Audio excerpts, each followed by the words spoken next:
Well. Hello, everybody. It has been a hot minute since I have seen any of you. Oh my god. It has been a minute. Prime sum it up. Holy shit, 19 months in a row. Good gosh darn. Rocking my world, baby. How's it going, dude? Thank you.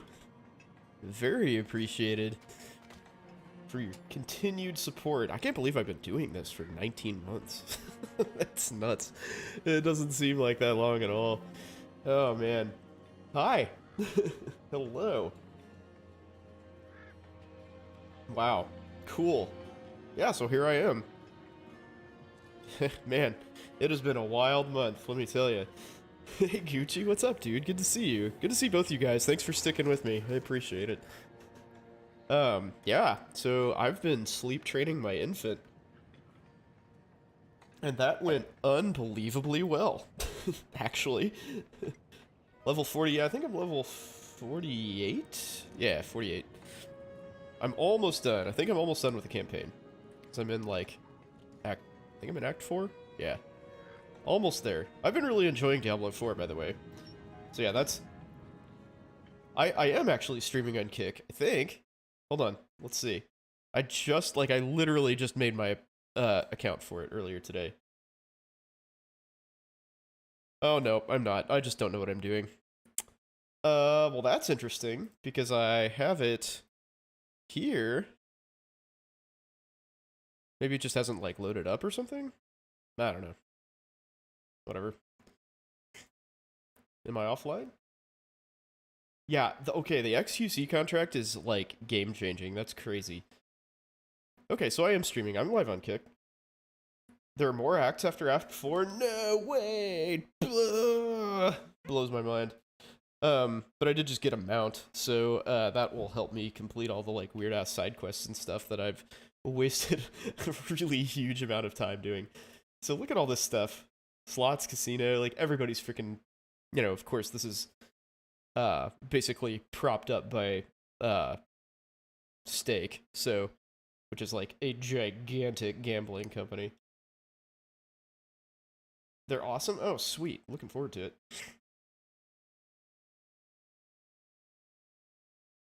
Yeah, no, I've really enjoyed Diablo. It's been fun. I think my concerns are gonna bear out that it's like not really worth grinding for me. Like, as I can see kind of the dungeons wearing thin a little bit, but, you know, it's still, like, the story is awesome, the atmosphere is crazy, dude, this game is so sinister. It's an amazing return to, like, the super evil, like, mindfuck version of, you know, that Diablo used to be. Yeah, super excited for that. Yeah, definitely looking forward. I'm just starting Act 4. I've done, like, one quest. Enter the Herodic Vault. I already did that. What?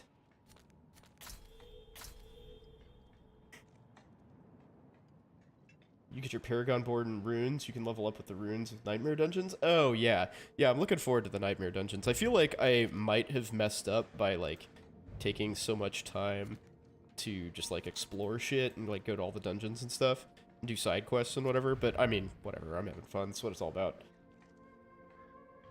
Yeah, and I think maybe the complexity and depth will come with time, right? Like, they'll get there. This is just the initial release, and, you know, unfortunately these days we're sort of all, you know, advanced beta testers when games are released. That's just kind of the way it is. So, I'm not, you know, I'm not losing too much sleep about it. This is 100% worth the purchase price, in my opinion. Like, even if I just play through the campaign and, like, you know, get my character to a, you know, somewhat decent level, and just quit, it's still worth 70 bucks. Not a problem. Not a problem. That is very easily justifiable. Bro, I've already been through here. Haven't even gone in yet. Yes, you have gone in yet, damn it. That. You brought a I literally did this, like, last night. Oh shit, this is really loud.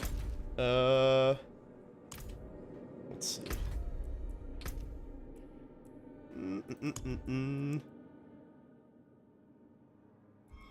Let's try that. Is that better? Volume was good? Oh, okay.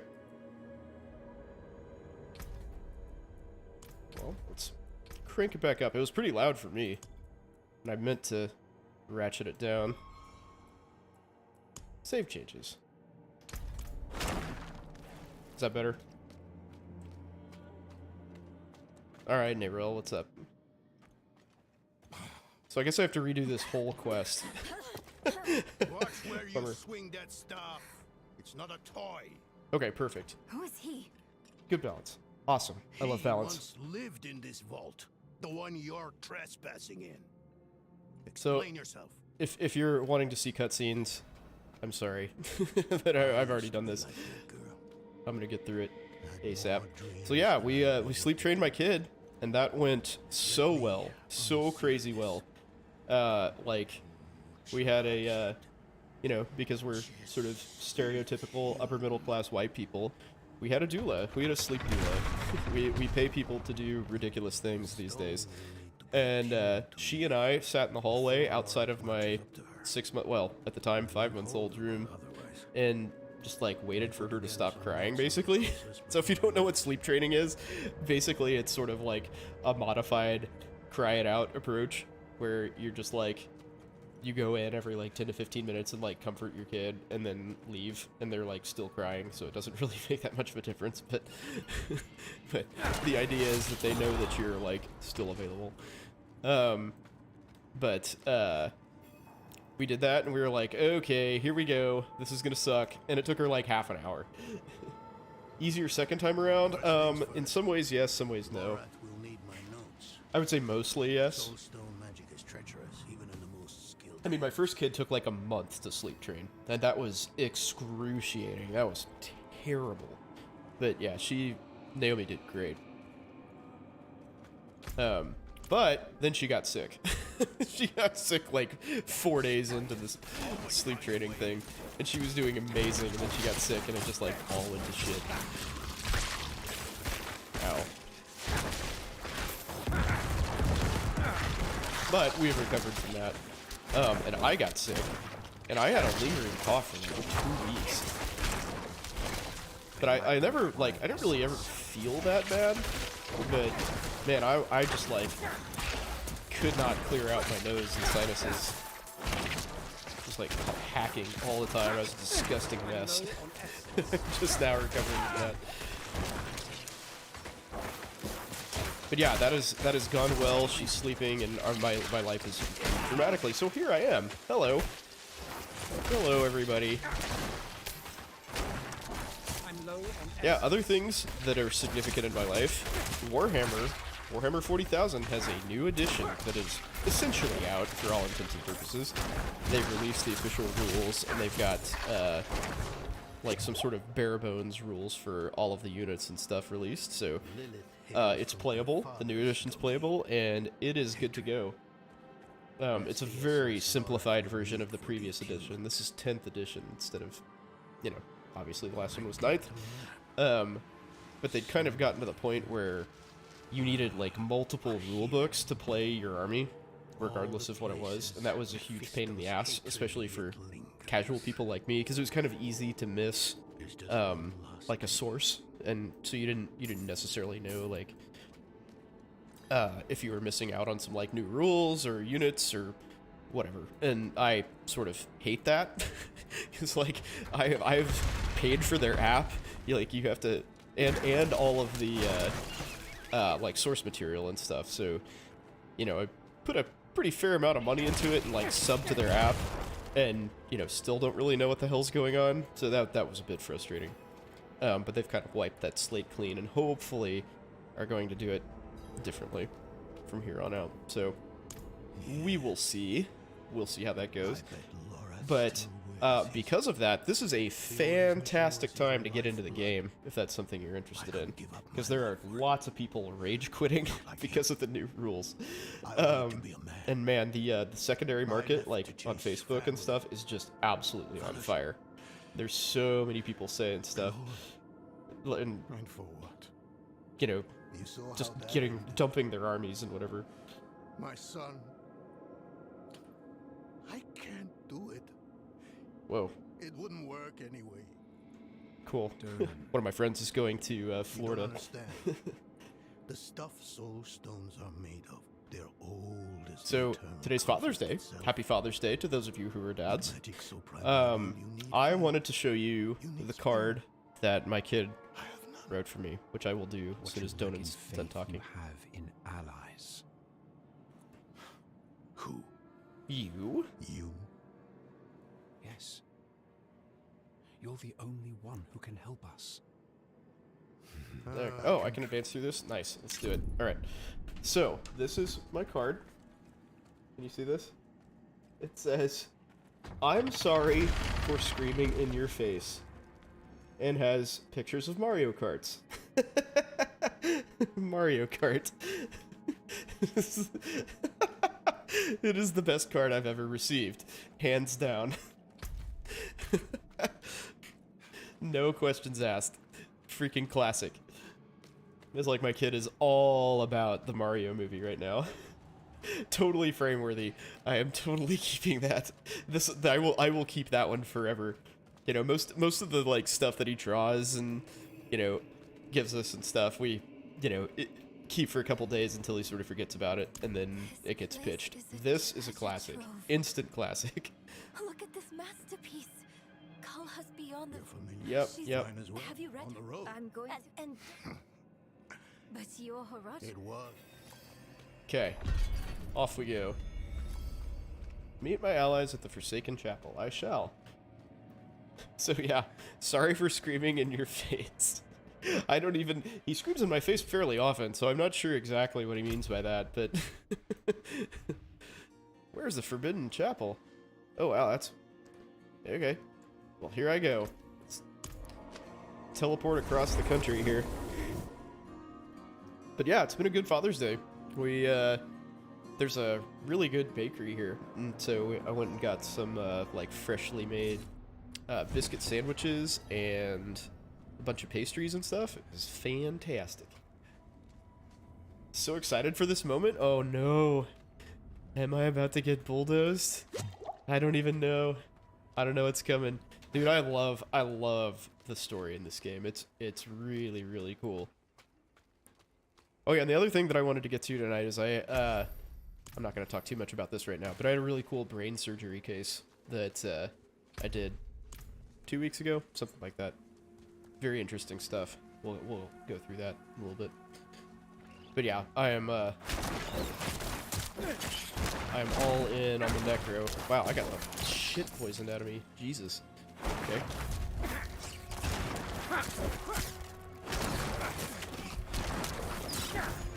Ouch. Yeah, I need to figure out a way to generate essence a little bit more effectively. I'm not sure how to do that.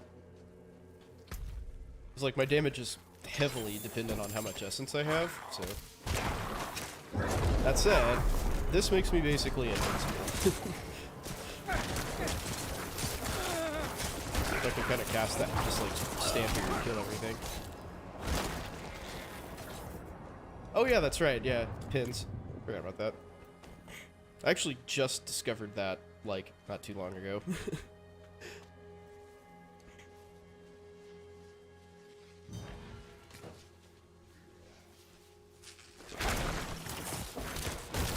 But yeah, I'm, like, the feel of this game, like, the combat is really good. It's kind of like, you know, meaty. Like, it seems like each fight kind of means something and takes a little input. It's not like you're just exploding screens of monsters like you would be in, say, Path of Exile, or even in, like, Last Epoch.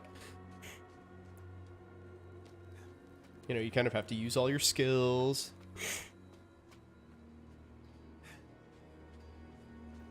Blasted Scarp. And the cutscenes in this, oh my god. The cutscenes are just Right to brutal. call upon me, you know. Alright, Soul stones are no trifle.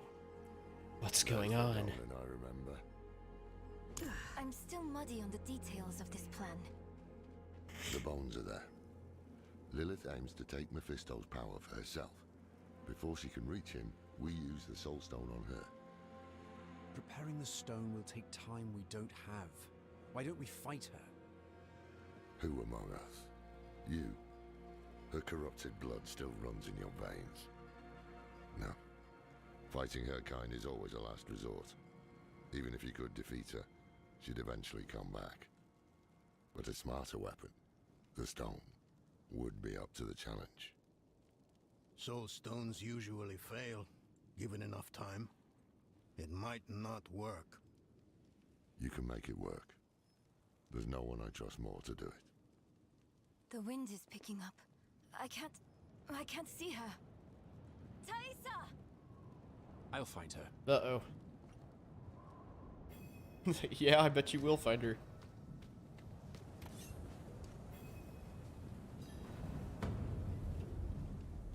Whoa. You're fumbling in the eye. Let me write to your little cat. You! If you hurt her! Hurt her! I elevated her! The runes inked into her skin form a waypoint. She is a beacon across realms! Get Oh, her rough up. day for Thaisa. It matters not.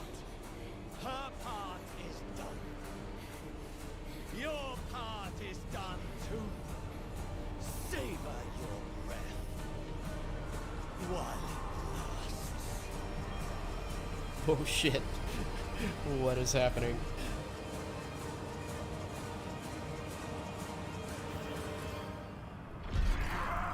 Defeat Andariel? Oh crap. Oh my god. Okay. This is not the Andariel I recall. Oh shit, she chains me? Okay, let's get out of that.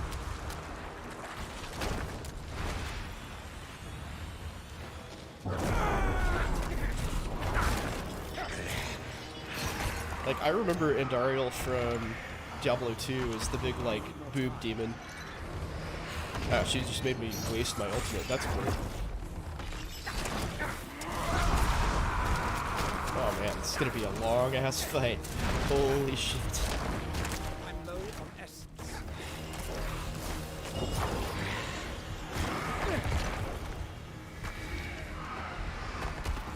Ow.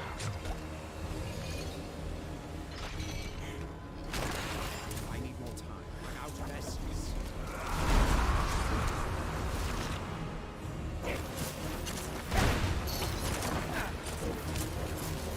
I guess the chains don't really matter too much to me.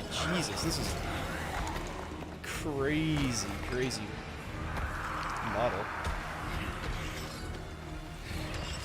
She is hardcore. I need more time.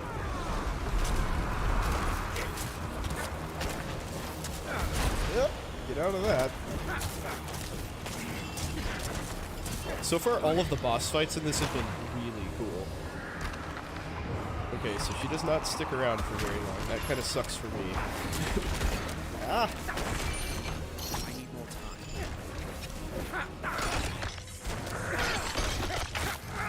Uh-oh. There's the titty monster. Hello. This might actually be better for me. Ow. Even though I'm kind of getting bitch slapped at the moment.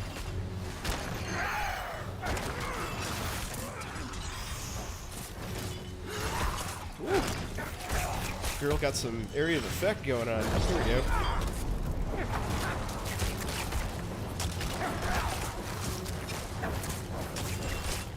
Hey, she's like a sixth of the way dead. Ouch. I'm not ready yet.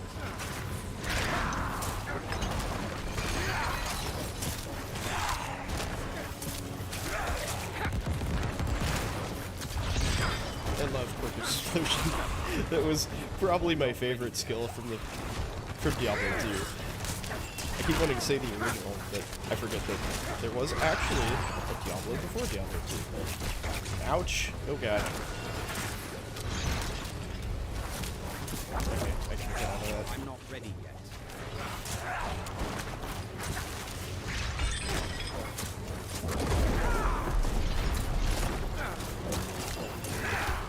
Oh, that sucks. I'm not ready yet.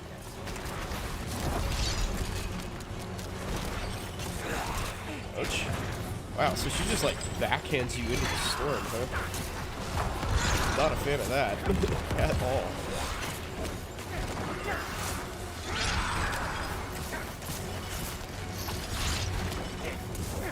So I love how they've, like, she's super powerful, but they've, like, appropriately made all of the, like, you know, telegraphs and stuff for her attacks. Like, you can dodge it. It's very reasonable. Super good design. Oh god, ow.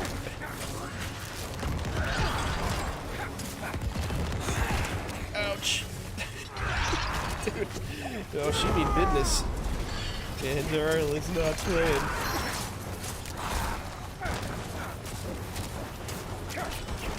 Ow.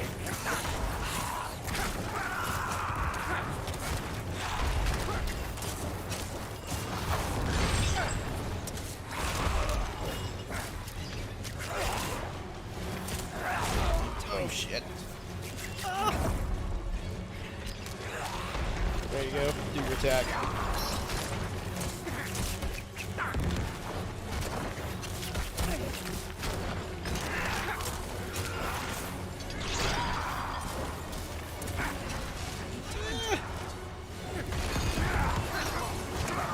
There's an overpower attack in there somewhere. Oh my god, this is awesome.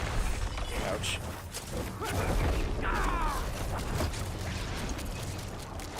I'm not ready yet.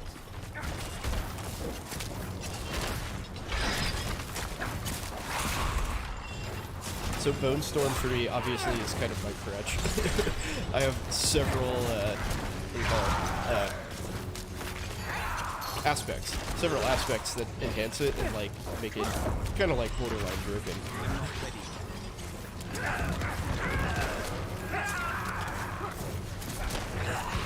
Like in a crowd, so I get I get like a percentage of my life as barrier. So if I'm in a crowd, each time it hits something, it is.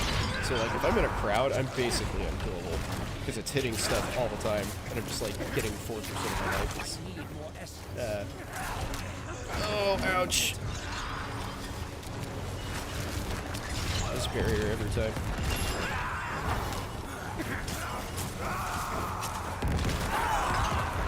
Oh yeah! Oh, satisfying. Look at that death. Oh my god. Oh my god. Ooh. What'd I get? Anguish Incarnate. That was cool. That was an awesome boss fight. Let's see. 3.6% chance to execute injured non-elites. Okay. Consuming a corpse, increase the damage of your next core skill by 10%. Wow, that's pretty good for me. Because I kill stuff with Bone Spear all the time. But worth losing 9 damage for 9 flat damage for that. Damage to close enemies. So this makes my Bone Storm really good. So it's damage to close enemies, ultimate skill damage, and crowd controlled enemies, because basically everything is always crowd controlled. I did not know that. That is super useful. Alright. I kept trying to press Alt like I did in Path of Exile, but that clearly does not work. Let's see, anything here useful? Max evade charges. Max evade charges is huge. Having an extra, like, dodge is really, really useful. Saved my ass in that fight for sure. Where's staff? Oh, yeah, I can't use staves. No, 200 sword, meh. Let's see. Alright, I guess I'm gonna keep that stuff. Cool. That was awesome. What a badass boss fight. Whoa, so he's just like...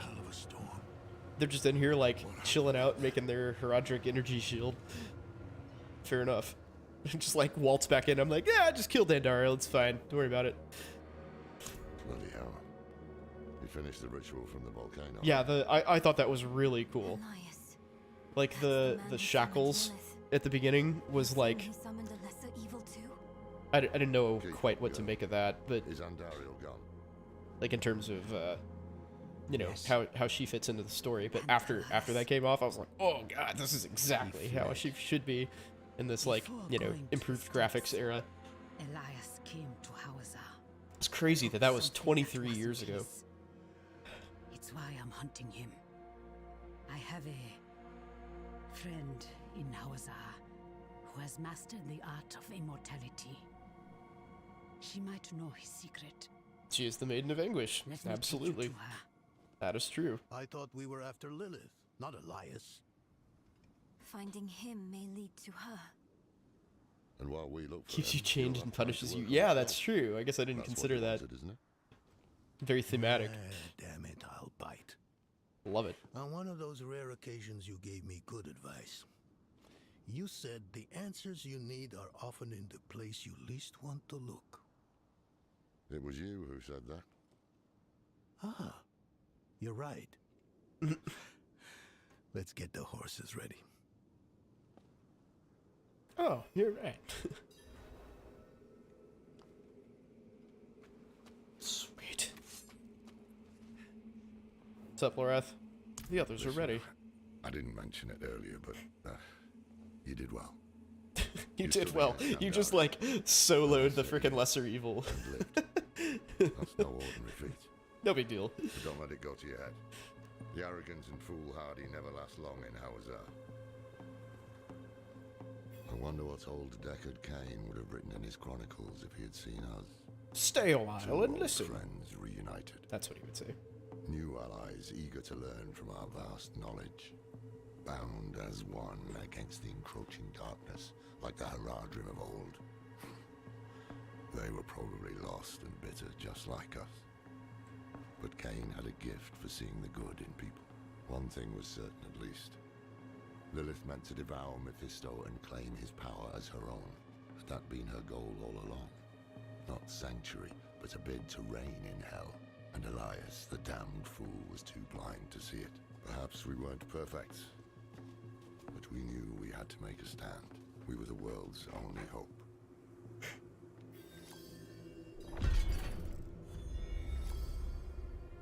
Sweet. Alright. Where am I going? Way down here, huh? Alright. Give me my horse. Let's go. Run, horse, run! Run some more! Can I get there directly?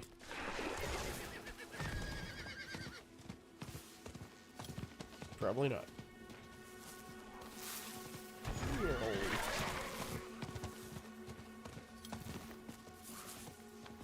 Yeah, screw fighting all you guys. I'm running where I need to be. Oh, did you guys see my sweet ass table? Did you see that gaming table coming along? The thing is ridiculous. Holy shit. It's gonna be so heavy. I'm so glad. I'm so glad that I don't have to lift that. I'm really looking forward to that. That's gonna be like, man, so many like gadgets and stuff that go into it. I think it's not gonna be done for a while because they've got to get it like wired and all the little finicky, fiddly stuff figured out. They had to like build a separate table. It is gonna be super cool. So for those of you who don't know, I'm like there's a guy who's built a bunch of furniture for me that you can actually see behind me in the desk I'm using right now. He's a custom furniture creator, I guess you'd say. That was weird. Up in Green Bay, Wisconsin. And like he's making this crazy custom game table for you that's gonna have like, you know, it's gonna be wired and have USB outlets and wireless chargers and all these like fold out little things that you know, let you put all of your game equipment and whatever on, you know, like tokens and cards and shit. but it's taken him like, just because of, you know, life, it's taken him like almost a year to get this done. So he's like changed shops, and he had a couple, like I think he had twins, and just, you know, shit happens, right? So, and I'm not in a huge hurry, so I wasn't busting his balls, because he does awesome work. Anyway, once I get this stable, I plan on streaming, like, board games and tabletop stuff and all that from there, but I have sort of yet to figure out the fine details of that. That's kind of been a desire of mine for a while. To, like, really push this hobby balls to the wall. I need more time. And it's gonna be a sweet-ass table. And probably one of those things that, like, you could realistically market, because the deeper I get into this, the more I figure out that there's actually, like, kind of a decent-sized, like, whale market for, I lack the required like, essence. custom stuff like that. Like, imagine, you know, gamers being nerdy dudes with lots of money. Like, everybody's in the tech sector, right? So they've got tons of cash to just, like, piss away. Pretty much. So, a bunch of, like, basement dwellers like myself who are like, you know what? I want a badass custom game table.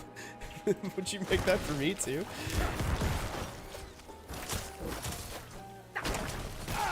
I need more time. Like, those people have come out in the Warhammer edition change, too.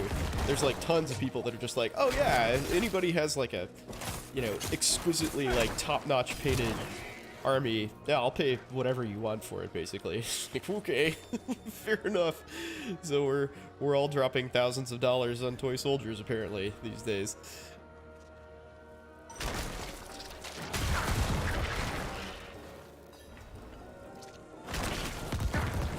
But yeah, super excited for that, and I'm trying to figure out desperately how I need time to do that. how to make that streaming experience not suck for you guys, and the people who are playing it, for that matter. Like, audio has been, it's probably the biggest problem I have to solve, and pretty much everybody that I've asked has been like, oh yeah, you just get lavalier microphones, which are like the lapel ones. Like, you know, I really don't want to ask everybody who comes over to my house to mic up just to play a game, because that sort of sucks. It's sort of the experience. So, not to mention it's just sort of an obnoxious, like, dickish thing to do. Ow. Stop it.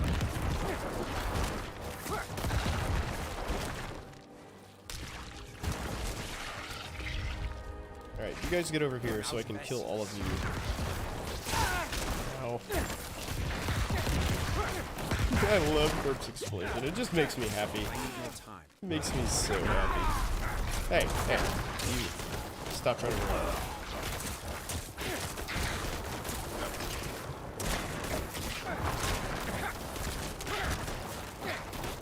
So my Bone Storm absorbs corpses, which I haven't decided if that's a good thing or not, because it absorbs corpses to last longer. And I'm not sure if I'd rather have it last longer or last less long and just be able to blow shit up while it's working. I don't know. I'll have to figure it out. Oh my god. Please, don't die. Don't die. Ah, weak.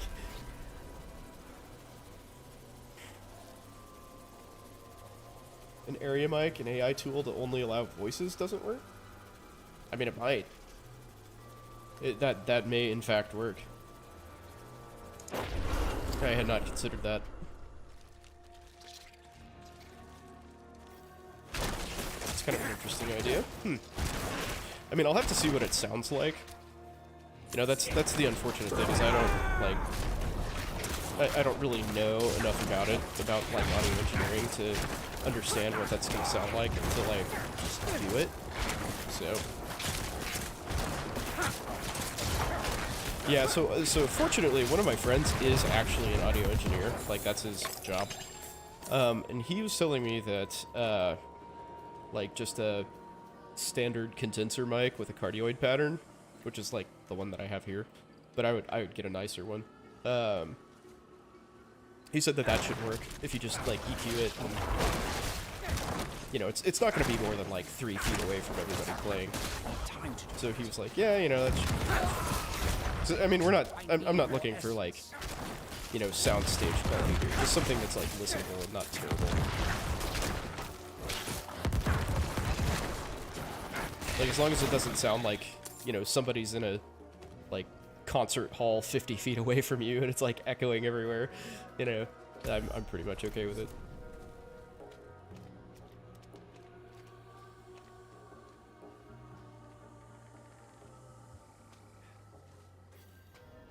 But yeah, we'll see. That's, Zarbinzet? Is that where I am? Zarbinzet? Let's go up here and get that side quest. I have this whole, like, long-ass list of side quests that I haven't done. Oh, that's not what I wanted to do. That's what I wanted to do. Yep, that's a lot of them. That's a lot of stuff to do. You can't be serious, Tomiris.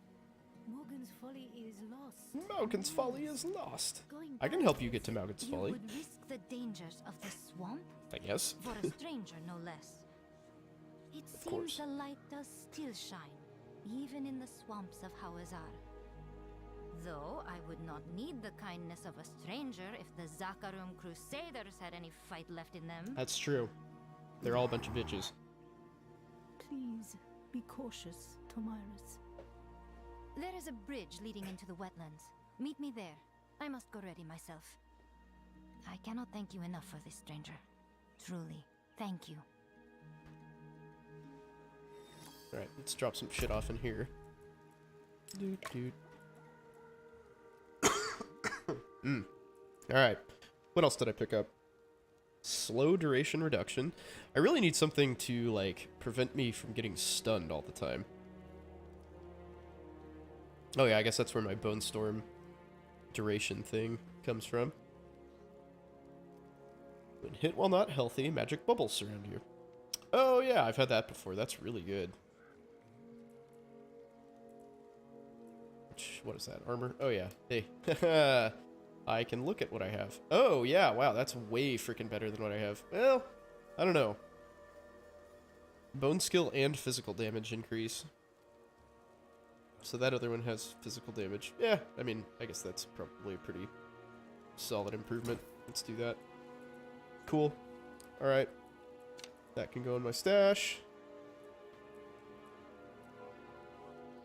Yeah, I feel like I'm still at the point of the game where pretty much anything that just, like, has a higher number, for the most part, is an improvement. Not entirely true now that, you know, I have a decent amount of aspects.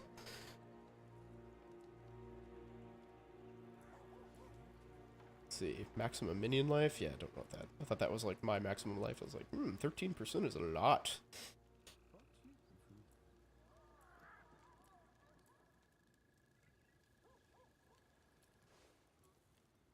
Oh, I can't believe I just killed Andariel. That felt so good. That felt good. Good. Alright, so pretty much everything that I damage is slowed, thanks to Decrepify. Max Essence, slowed enemies. Okay. You convinced me to not change that. So my helmet kind of blows ass. Need a new helmet. 12 max essence is good, though, because I have something in here. Where is it? Where is it, actually? So I guess I have, actually, now that I think about it, I have multiple things that depend on my essence being high. So there's that. And there's something else that's like, basically, this, yeah. 1% damage for each point of essence above 50.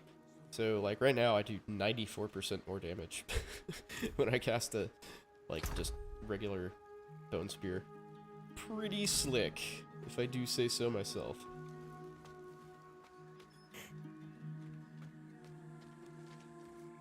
Alright. You were a student of Elias's, Thaisa? I was hunting Elias. I was hunting him. Quite the opposite, in fact. Alright, let's get rid of all this nonsense in my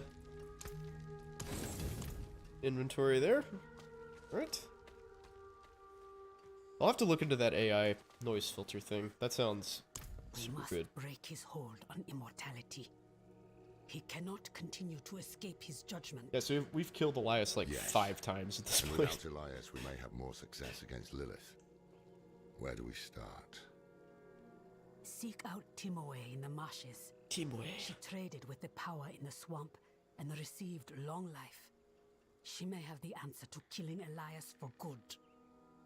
Neyral and I will start looking for her. What about Donan?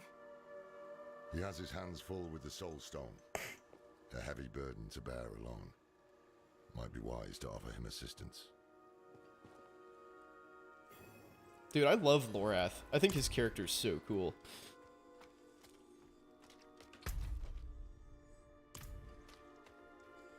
Like, he's not quite the, like, stoic, hardcore character. I mean, that's clearly, like, his archetype, but...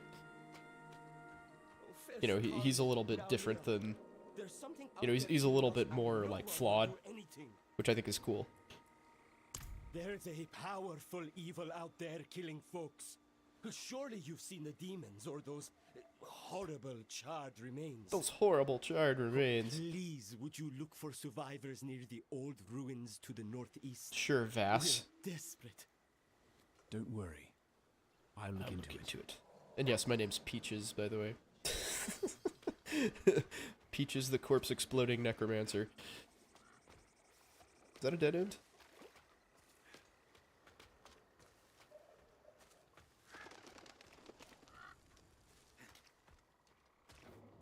Is there something you there. need? The light has use for you. You We there! marched to rescue our brothers and sisters who have fallen prey to the vile cultists lurking in the ruins to the east. Normally we wouldn't stoop to hiring mercenaries, but I've sworn to send any aid I can. What say you? Will you join in our impending victory? Will you join in our impending Fine. victory? Fine. Excellent. The light will not forget you. Report to Crusader Beralt in the Eastern Fens for your orders. Okay. I might do that. Where am I going next? Oh, gotta go talk to somebody up here. I forgot I left my party. They're like making plans and I'm like, oh yeah, cool. I'm gonna go destroy all my equipment real quick. Hang on.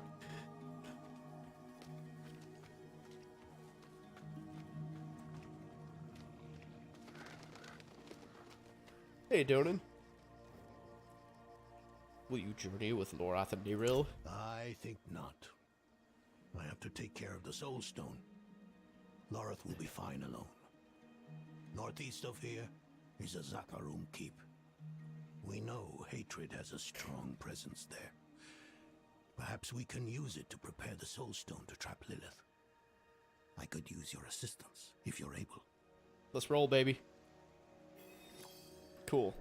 Let's taint that flesh. The path divided. Alright. Let's go hang with Donan for a little bit. He did just watch his son, you know, heinously die after having Astaroth's soul stone jammed in his head.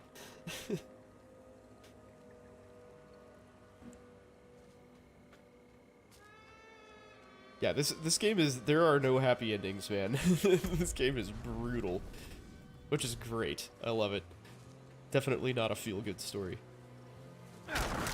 Like you know, are just like traversing the plains and there's bandits and cannibals and, you know, heads on pikes and shit just all over the place. It's awesome. This is like just true dystopia. You know, when you go into towns and there's like all these people just kind of like chilling outside in mud puddles. Like, hey, I'm starving to death. This is great. It's better than it's been in months.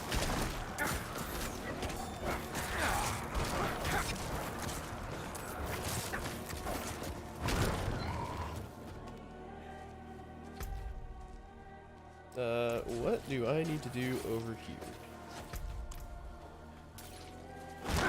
I must be really zoomed out on the world map, because that looked like that was way closer. I need more time.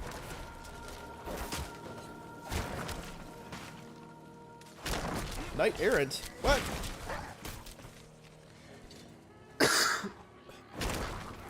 Why Why are you guys hunting me?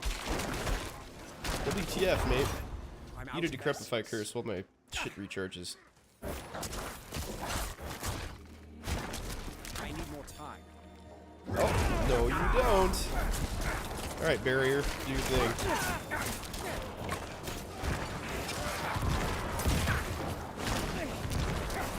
Yeah, so once the Bone Storm reaches its max duration, I can start blowing shit up.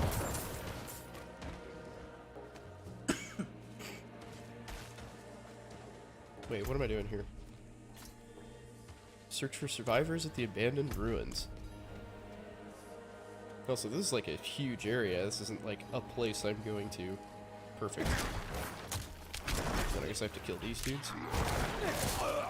For something that I've picked up somewhere along the way. I need time to do that. Oh.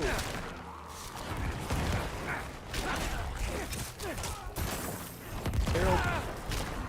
Piss off, man.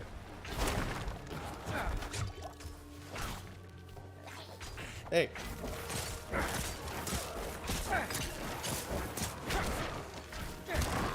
There we go. Alright, man. Oh, what the hell? No! Demon! Stay away! I'm not a demon, dude. I just have a crazy-ass mask on. Where are you going? Those guys are gonna fuck you up. Oh, they left. Cool. Speak with the frightened girl. Okay. Is she the only survivor I have to find, I guess? Yeah. Wait, how far away did she go? Not very far. Okay. I can do that.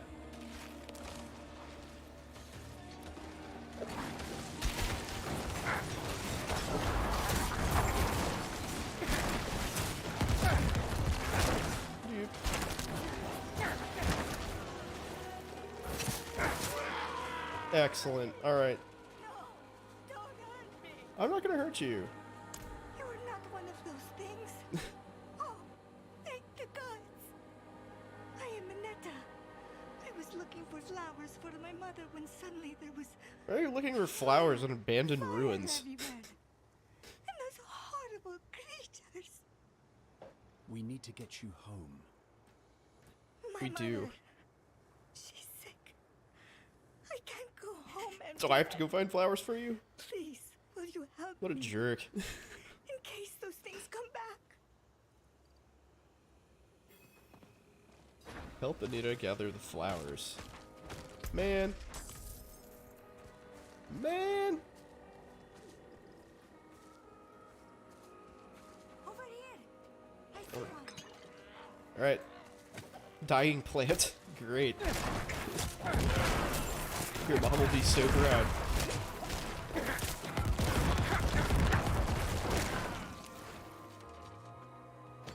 At least she tells me where they are, right? Of course.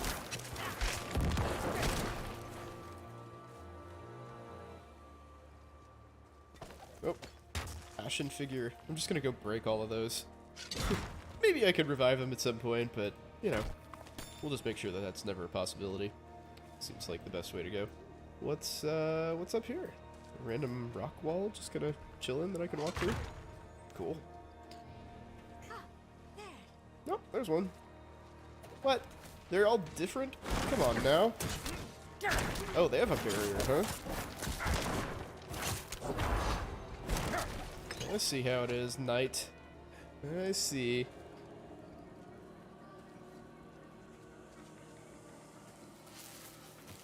I'll take some of that.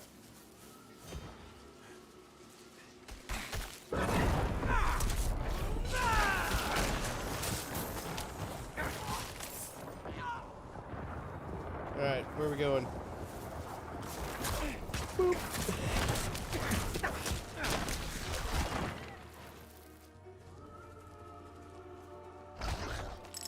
I feel like there might be at some point a quest where it's like revive all of the ashen figures.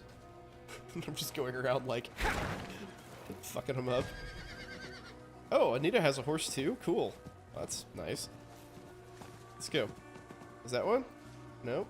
Okay. Oh, I'm out of the radius. Let's go this way. I already went this way, didn't it? Three damn flowers. Oh, sweet. Maybe I didn't go.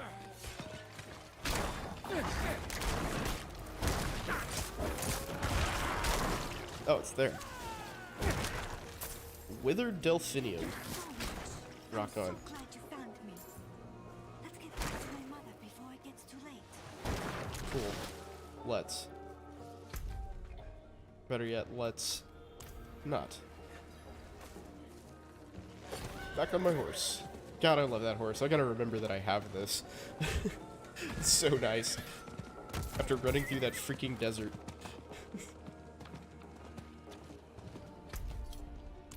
Oh yeah, I can pin this. Jesus. I'm so bad at everything.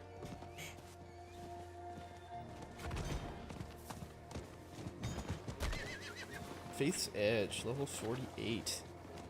Alright, alright, alright. Nope, don't want to fight you. Let's go.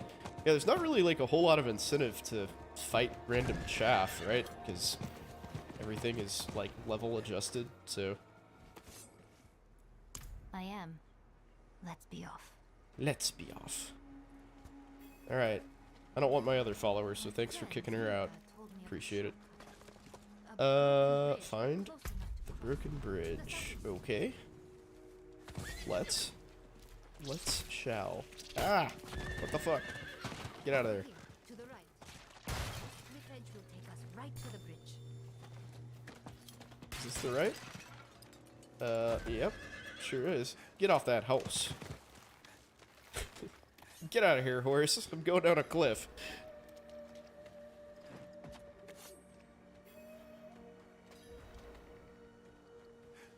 That was not as big of a problem as she made it seem. To the right, here. Here's this broken bridge. We can't get across it. Oh, actually, we can just jump. Okay. This area is plagued by undead. Well, that's a lot of shit. Let's kill it all.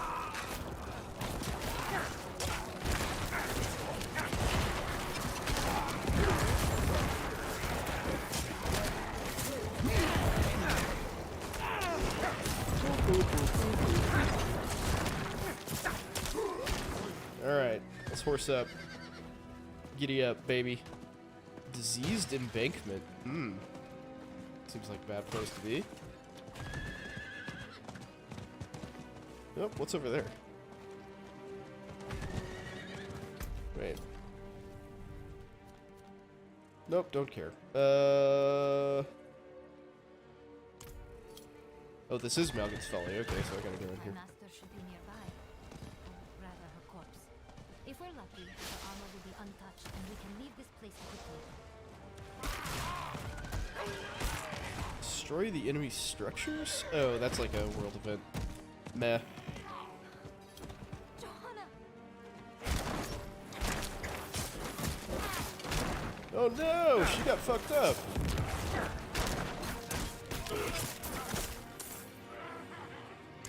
No. I was worried this may happen. The filth that used these We must ruins search for it inside. Okay, well, I guess I'm going to do this dungeon We must regardless. search for it inside. Cool. I knew she couldn't have made it, but seeing her like this. But I guess you have to do all the dungeons to, like, must grind find the renown armor. anyway, right? So, meh.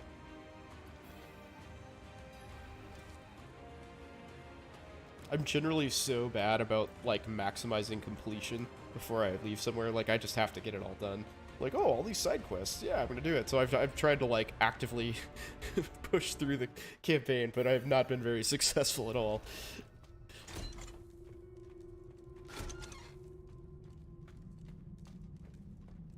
Alright, free the prisoners.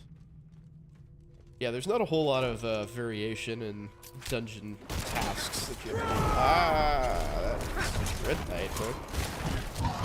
Don't believe I have seen one of those before. Those are fucking scary. Wow. Cool. Yeah, rumor has it also that, like, the nightmare dungeons are a little imbalanced. Like, some of them are kind of overtuned. Or maybe it's the... What's the fourth tier? Torment? Yeah. Ah!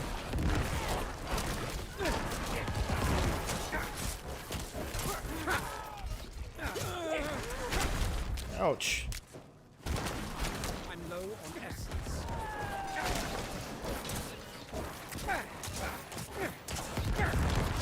Blow up the corpses. Hey, you need to stop doing that.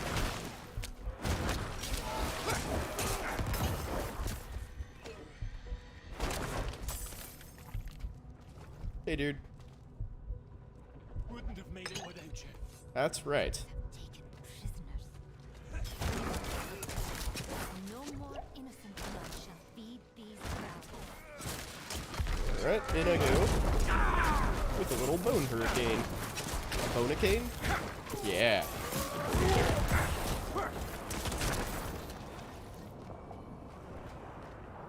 Right. Hey, that's 1 of 6 prisoners. Awesome. Oh, what the fuck? Ouch. Should have known that that was gonna F me. Oh well.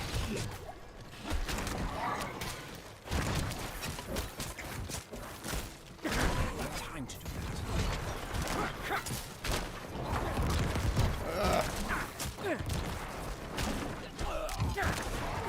Pretty impressive wind-up.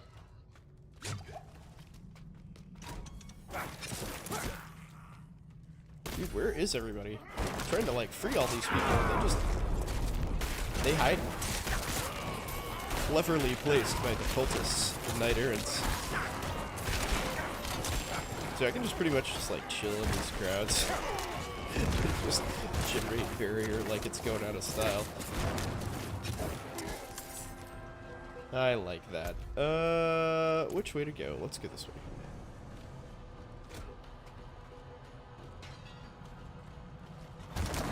Oh, that was the wrong choice.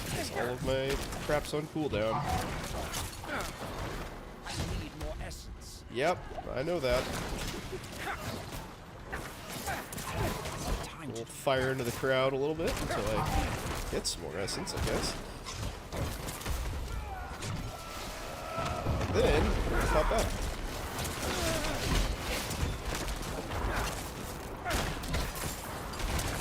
Let's see how much stuff can die in one cast. Ow.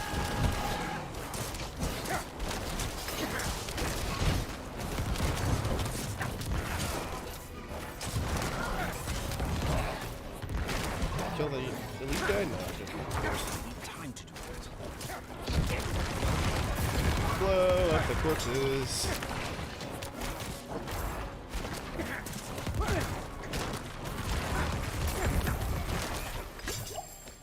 Cool. That went well. Oh, that's my friend. Sorry. Sorry for shooting Bone Spear at you. I apologize. I'm so bad about that. Dude, I had to, like, kind of stop using skeletons because I always thought they were enemies and I was trying to kill them. Wasted tons of resources on it. Nah, they died all the time, so that was another pretty strong motivator to get rid of them. I guess I should have gone the other way. Damn. Yeah, I really chose wrong. I gotta go back and... Oh, well, maybe it attaches this way, so that might not be quite as wrong as it seemed.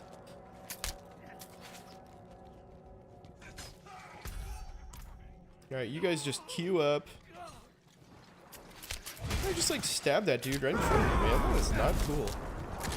Not cool at all, bandits. I'm just rolling through here, trying to hurricane bone you all.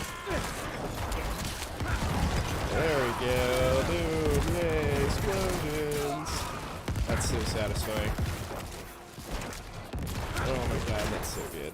It's so good. So good. Channeling Shrek? Sure.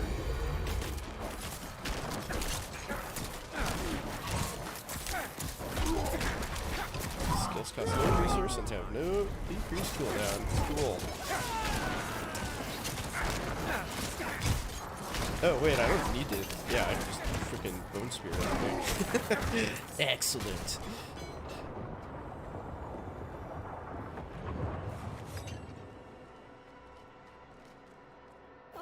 There we go. Oh, damn. Color of the week. I don't like the sound of that at all.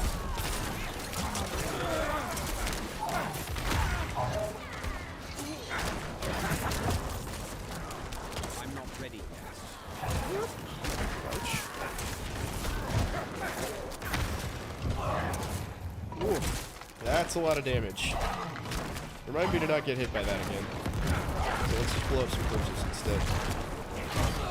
Oh god, it's behind him and that still hit me. That's got a big area. Okay. Noted. I will take your key. Thank you, sir. Let's go around this way, so it's everything.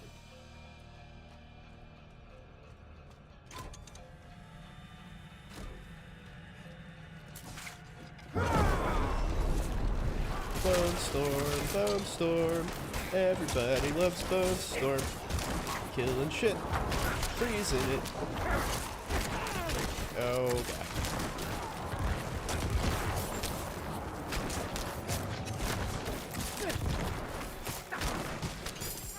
So, pretty much the only thing that I watched about Diablo 4 was a couple of videos that Barbarian made. And in one of them, he was talking, mentioning something about, like, the, different, like, categories that your damage could come from. I need to go back and watch that so I can kind of, like, maximize this character and, you know, do something that makes sense with the in-game construction. Because I really have no idea what the hell I'm doing. Pretty much just putting items on. It's like, well, I use bone skills. That has bone skills on it. Let's do that. Ouch.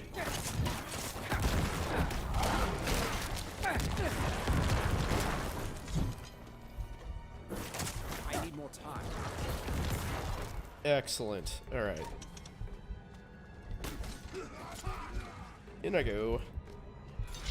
Dissenter's door. Travel to the Council of Thieves. That's a deal. What's in here? Thank the light. We found it. Alright, can you, like, pick up the armor? Just, like, killing these dudes here. Chilling out. What are you doing? Is it? Yes, my master's armor. Here like common loot. These fools and thieves have no idea what they have. Today, I leave behind Tomiris. When I don this armor, I continue the name Johanna. Oh shit. It's like crazy cursed armor or something. I was worried we would not find it, but it seems the light shines even here. Your help shall not be forgotten. Before I can return to Zarbinzet, I must perform the final rites for my fellow crusaders that died here. They Clearly. deserve that at least. I hope to see you again when you are next in Zarbinzet. Travel safe, friend. Okay. Fair enough. Surely there's some crazy boss back here, right? Yeah, I haven't gotten the aspect yet. Oh, that seems rather unappealing, doesn't it?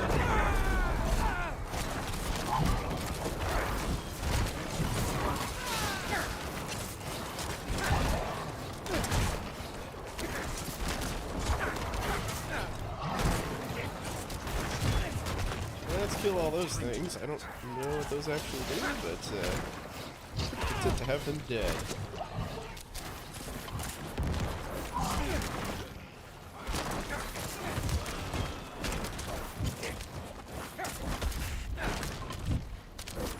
Ow!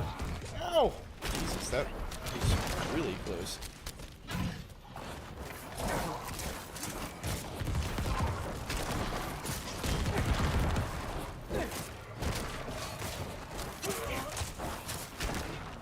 That guy's at full life? How the hell did he escape all of that without getting hit at all? Okay.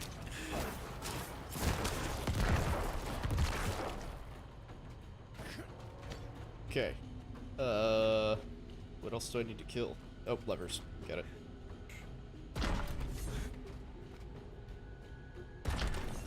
Alright, do I get to, face roll a boss now? Perhaps? Perhaps? Perhaps?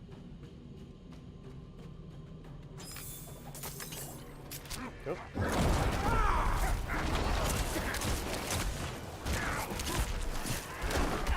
jerk. Stop your dodging ways. Folio. Oh, thought there was another rare in there.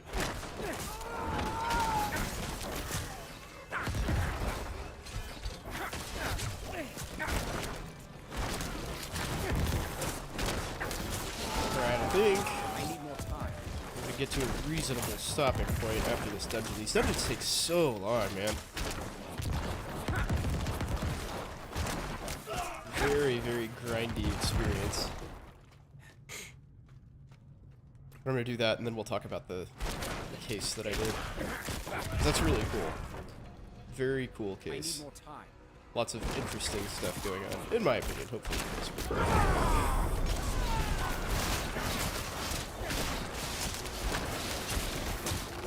Becomes less grindy.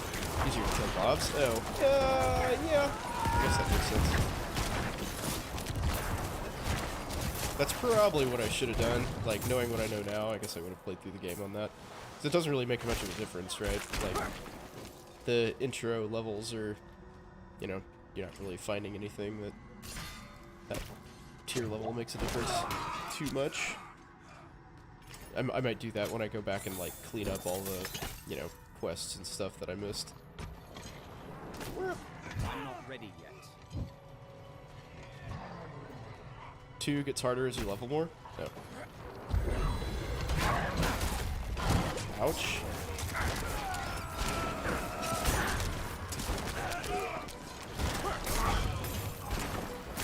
Oh, for level scaling nerf. Oh, okay. Well, that makes sense. Alright, let's get in here and do this. I don't feel like the... Oh, what? The balls? Okay. Multiple dudes. I haven't fought these guys yet.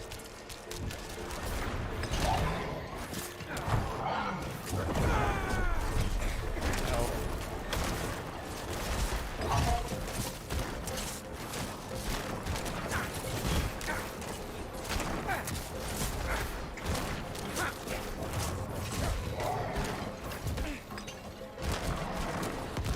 Yeah, there's one down. Oh, he turns into a ghost? What a jerk. That's not cool.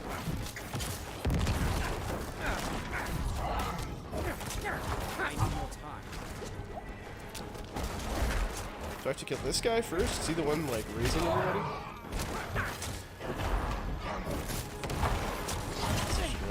Okay. Well, guess we know who needs to go down.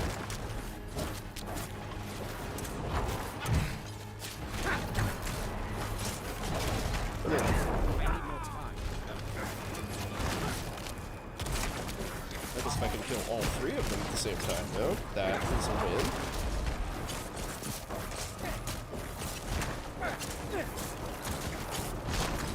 Eat a dick.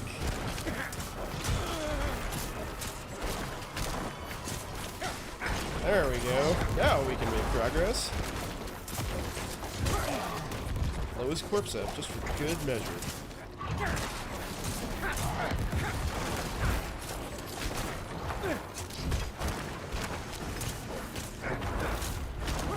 Ouch. Oh god.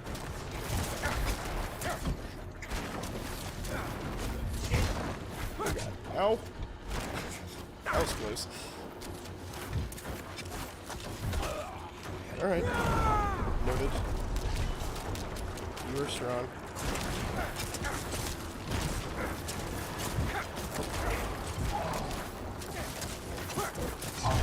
Ouch. Wow, that does a lot of damage. Okay. Busted through my barrier even. Alright. Maugan's Works. All done. Earthstriker's aspect. Yay, I can't use that. Perfect.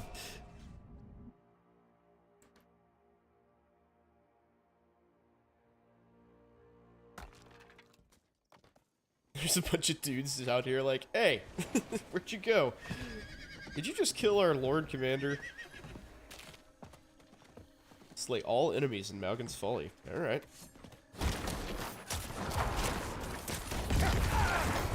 Whoops. That was a lot.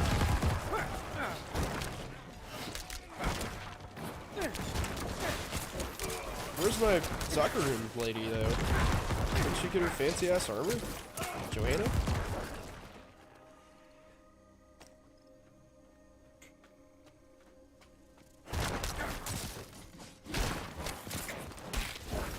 Alright. Let's go. I love Bone Storm. This is an awesome ability. I love it much more than I expected to. Like, I kind of wanted this character to be Corpse Explosion centered, which it obviously is, but I think Bone Spear and Bone Storm are clearly the heavy lifters.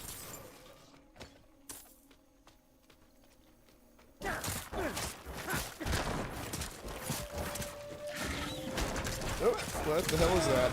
Ouch. You guys just keep giant toxic plants around? That seems unhealthy in a bad way. Especially since they're explosive?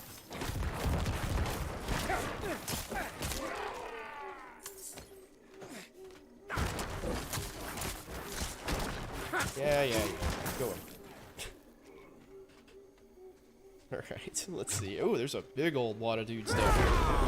Hello.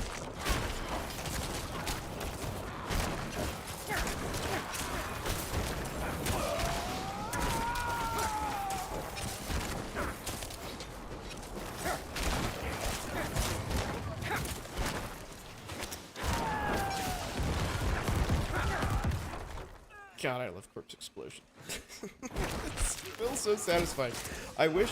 So one thing that I really miss about it, though, is that back in Diablo 2, Corpse Explosion had this, like, squishy splatter sound that just I mean, it sounded like what you would expect a putrefying body blowing up to sound like. And I really wish they'd brought that back. Or just, like, renovated it, basically. Instead of making it, like, a bomb. I wish they'd stuck with the, like, squish. Did I, oh, I've got a friend up here doing this, I guess, so, sure. Let's hang out and do this thing. Oh, cool, that was worth my time. Do that for, like, 10 seconds. Get a chest full of goodies. Cool. Wait, I was going to Donan, right? Yep. Okay.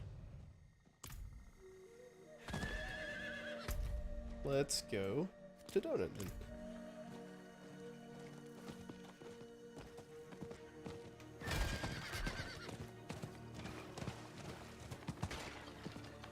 Okay. Guess I'm going this way.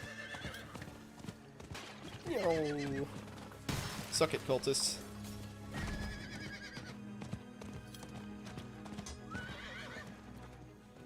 You getting tired, horsey? Go fast. Go fast. Alright. Donan, what you got? Pitch a little campfire over here. Mephisto's touch is heavy here. All that hatred. It's just what we need to attune the Soul Stone, to make it ready for Lilith. I'm too old to climb, but you can get in and open the portcullis. So he's too fat to climb. So he wants me to go in and do it. Cool. Alright.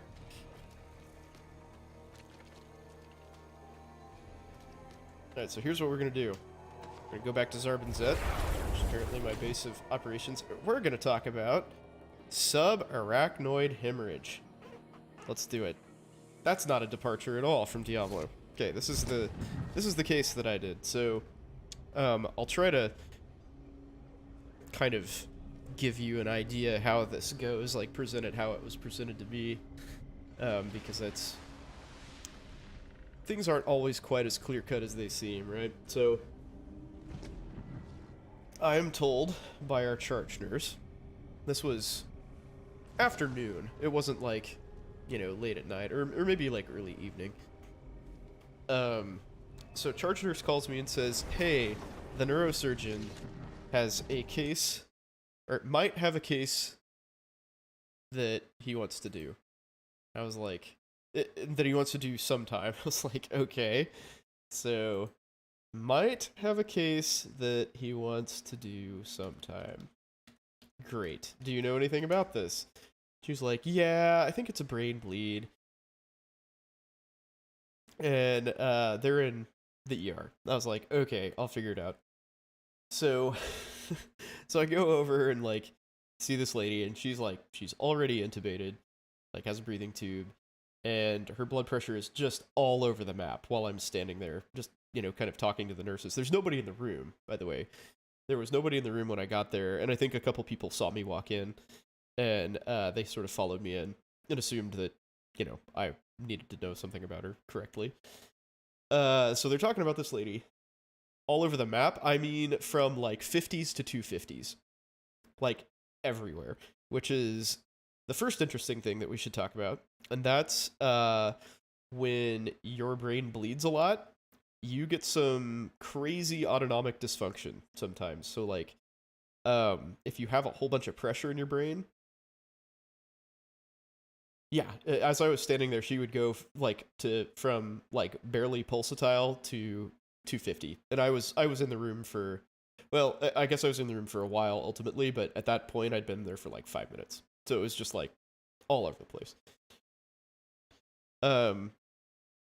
So when like if you get enough pressure in your brain, like it can basically crush your brain.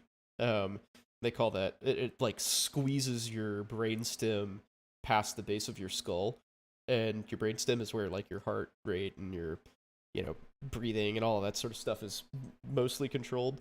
So when that happens, you die. Like that's not survivable. And so like sort of a prelude to that is all of your autonomic functions, like your blood vessels, you know, your heart rate and everything, just all go totally haywire. And that's where she was. So I'm in there and like her blood pressure is just going nuts, but it was sort of hard to tell exactly how nuts because she had a blood pressure cuff.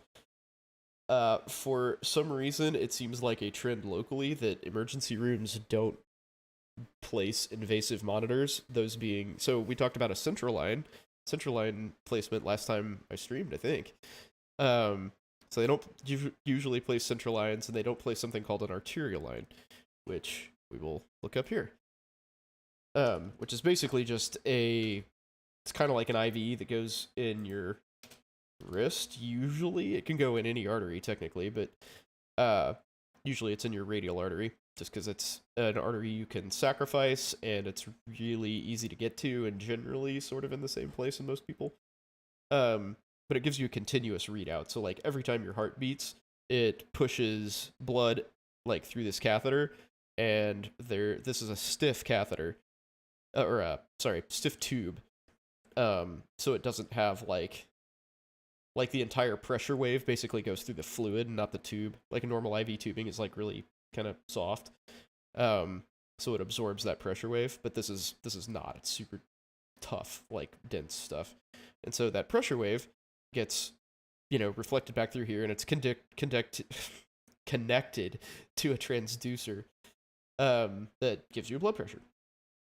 So you get a blood pressure every time their heart beats. And that's a really useful thing for unstable patients because you can watch their blood pressure change in real time. She didn't have one of those, so I decided to put one in.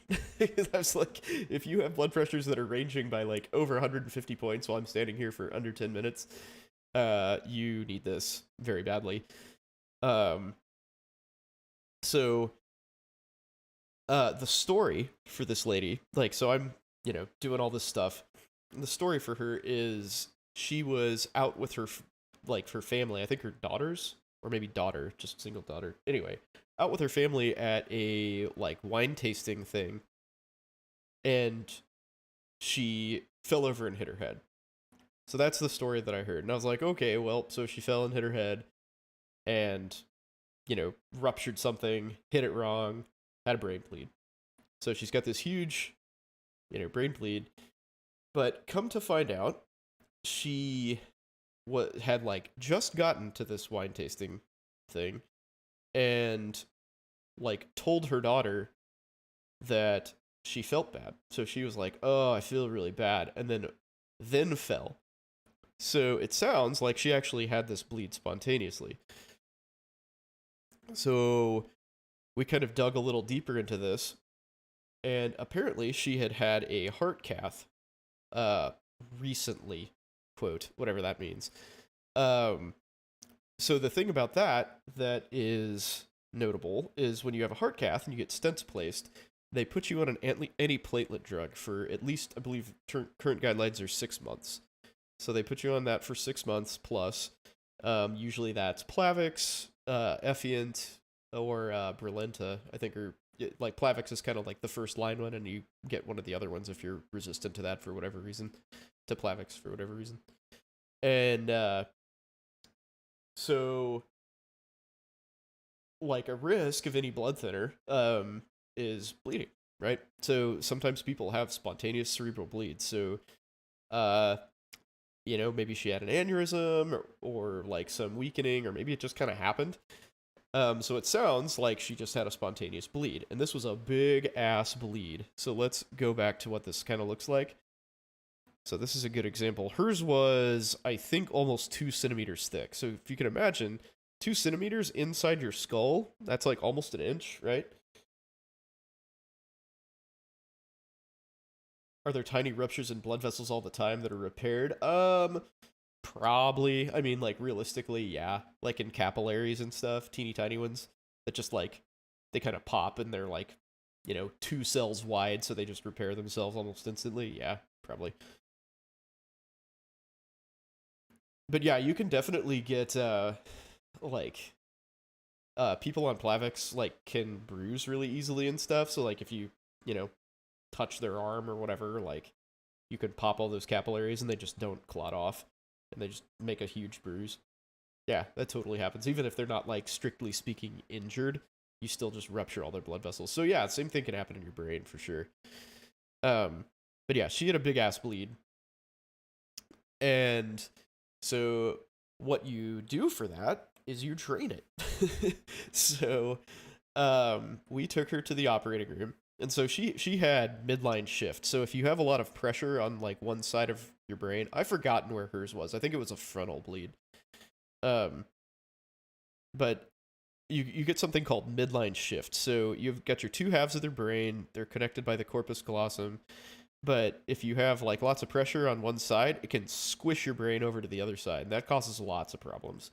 So, as you know, like, just from day-to-day experience, like, if you lay on your arm weird or something, your arm goes to sleep, right? So part of that's a blood flow thing, part of that's like a nerve compression thing. Or if, like, you hit your funny bone, you can't, like, that's your ulnar nerve, so you can't, like, feel your ring finger or pinky finger for a while, right?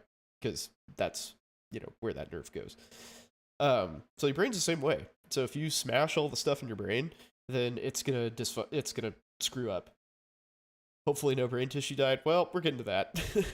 So again, what you do to relieve this is you drain it. How do you drain someone's skull, you may ask? Let's see if we can find the answer to that. Whoops. Get myself copyright struck in the process. Burr holes. That's how you do it. Right there. Yep, you drill a hole in the skull. I'm going to mute that, because I feel like you can pretty much get the gist of what they're doing. Yeah, yep, that's what you do. You drill a hole in their skull. Uh-huh. Or, alternatively, if the bleed is bad enough and the pressure in their brain is high enough, you may need to just straight up take a piece of their skull off. And that's what we did, actually. It's called a craniectomy. And then you take out the spoons and have a snack. Yeah, just like Hannibal Lecter, man. Oh, are they going through? Yep, there you go. Yep, that's called a burr hole. Yeah, so that relieves the pressure on your brain. And obviously does it fairly instantly, right? Because you just cut a hole and the bleeding can come out and life is good. So for most people, that's pretty much curative. Like, hopefully, they didn't have any lasting damage to their brain because of their bleed. But, that's sort of all she wrote. Hey, there's some brain tissue that's all fucked up. That's cool. How do you confirm the bleeding stopped, though? You like do this, basically, and see how it goes. Like a lot of the time, people who have burr holes done have had like serial scans, so you can kind of tell like what the, you know, if the bleed's like evolved or changed over time. And if it has, like, obviously you're at risk, it's probably still bleeding. But if it hasn't, if it's stable, then you can kind of just drain it out and, you know, flush all the clot out and stuff, and it's good. If the bleeding hasn't stopped, well, then you have to go in and stop it. And there's lots of ways to do that. So you can do, you know, you can straight up open up their skull and, like, cut a piece of their skull off and figure out where the bleeding's coming from. And there's lots of different, like, products, I guess you'd say, that can stop bleeding. There's, like, I don't know what the preferred neurosurgical product is. There's stuff called Surgiflow, Surgicel. There's lots of different things. Or you can just, like, cauterize it, or clamp it, or do whatever. There's a bunch of different stuff you can do. I am not a neurosurgeon, so that's, to anybody who is and knows what they're talking about, I sound like a bumbling idiot right now, but, but basically, you go in and directly stop the bleeding. Is it gel? Yeah, there's a gel. Surgiflow is a gel. Surgicel is like kind of like a dissolvable mesh sort of thing. It sort of looks like gauze, but it goes away, like absorbs naturally. And, you know, then there's the other things that are more like mechanical.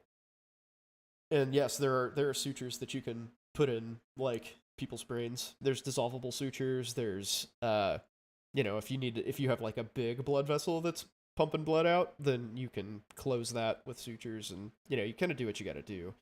Obviously, that's not ideal, because you don't really want that foreign body in somebody's brain, because it'll make scar tissue and just causes problems. But, yeah, again, this is a very inexpert description of how you fix a brain. But so, yeah, so burr holes, that's a big one. But this lady was in dire straits, so she needed a craniectomy.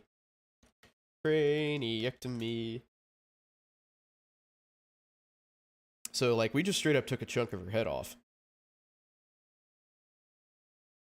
Man, I like inhaled that water. Bummer. Okay. Yeah, so we took a chunk of her skull just out.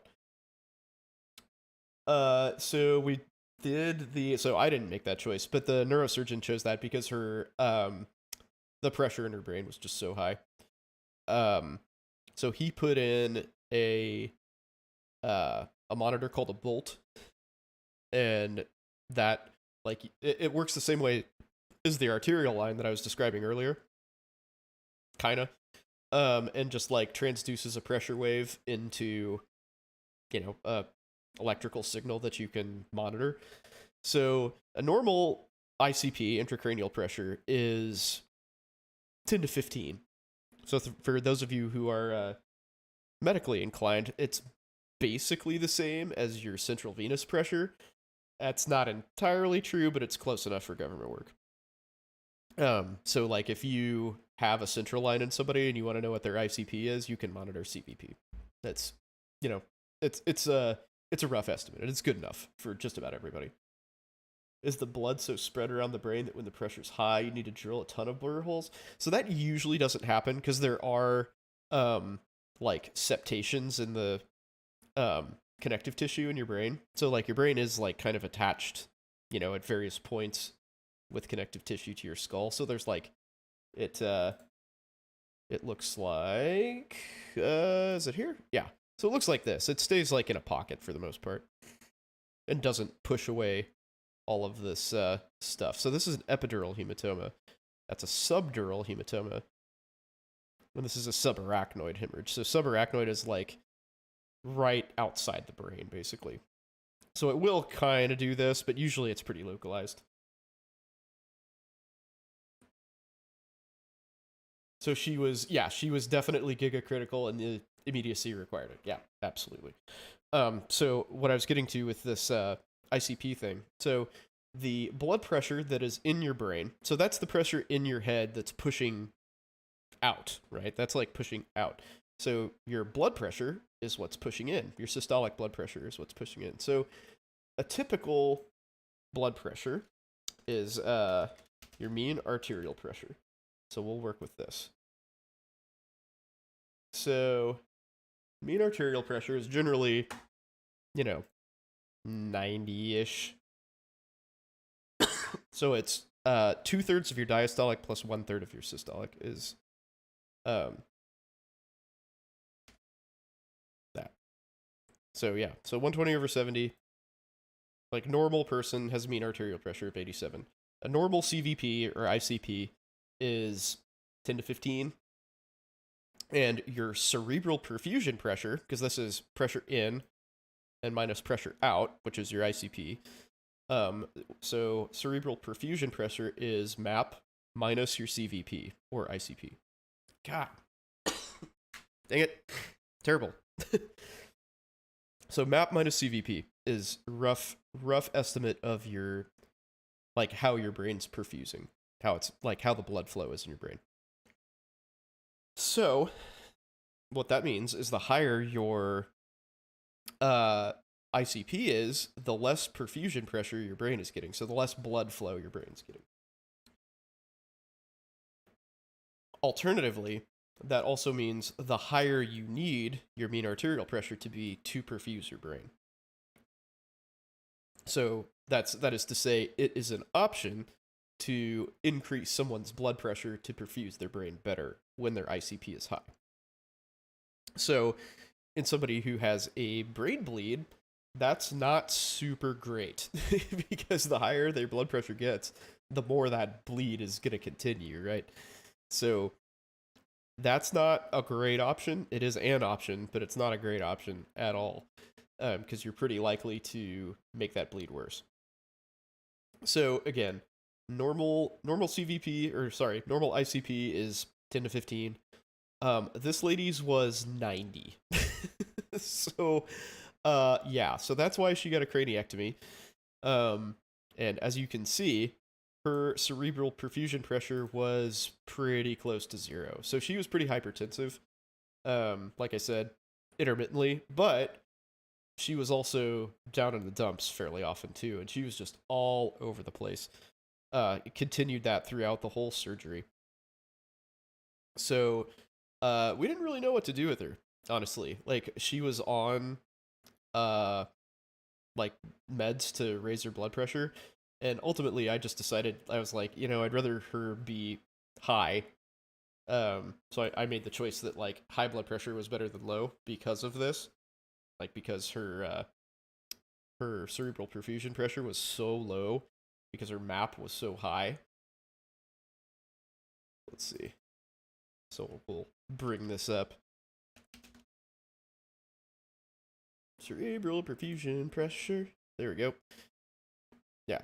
So MAP minus IVP, or ICP. So yeah. So her MAP was, anywhere from, like, cause she was 60s over 30s, which would make her MAP like 40, all the way up to like the 250s over 120s, which would make her MAP what, like 80, 130, 140, something like that. But that's, again, that's a sign that your brain is squishing your brainstem. And when your brainstem goes past the base of your skull, like I mentioned earlier, that is called herniation. And again, you die. You die when that happens. So she was there, and she had other signs that she was herniating, like her pupils were fixed and dilated, like they weren't responsive to light, and they were just wide. So that's a really, really bad sign when your pupils are dilated and unresponsive. So what we were doing was kind of salvage effort at best. Grim Reaper banging on her door, yeah, absolutely. Banging hard. He was breaking that shit down. He coming in. But yeah, that's off the top of my head, that's the highest intracranial pressure I've ever seen. I may have seen higher, but that's crazy high.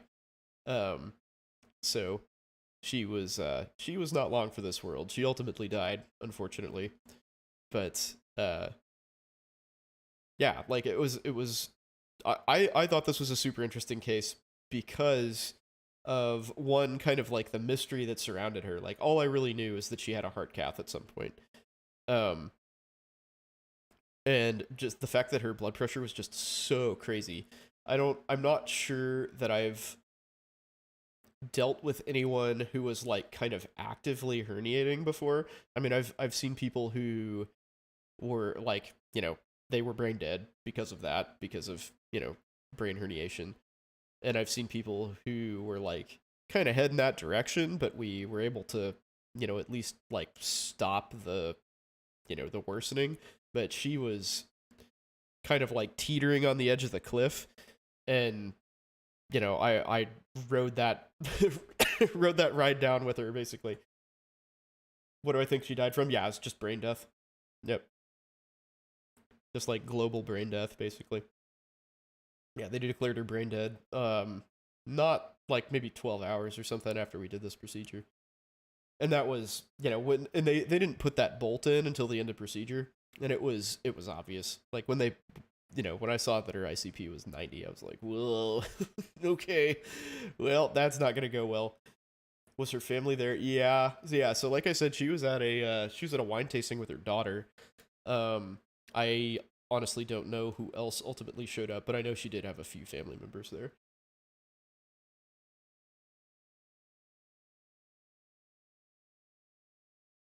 Yeah, crazy case of probably probably a spontaneous brain bleed, as a result of a anticoagulant.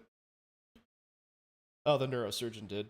And they were distraught. Like her family, like pretty clearly didn't really understand the gravity of the situation. I mean, clearly they were like, oh shit, mom is intubated and not doing well. They knew it was bad, but I don't think they knew how bad it was. So I would imagine that they very much took it poorly. That would be my guess.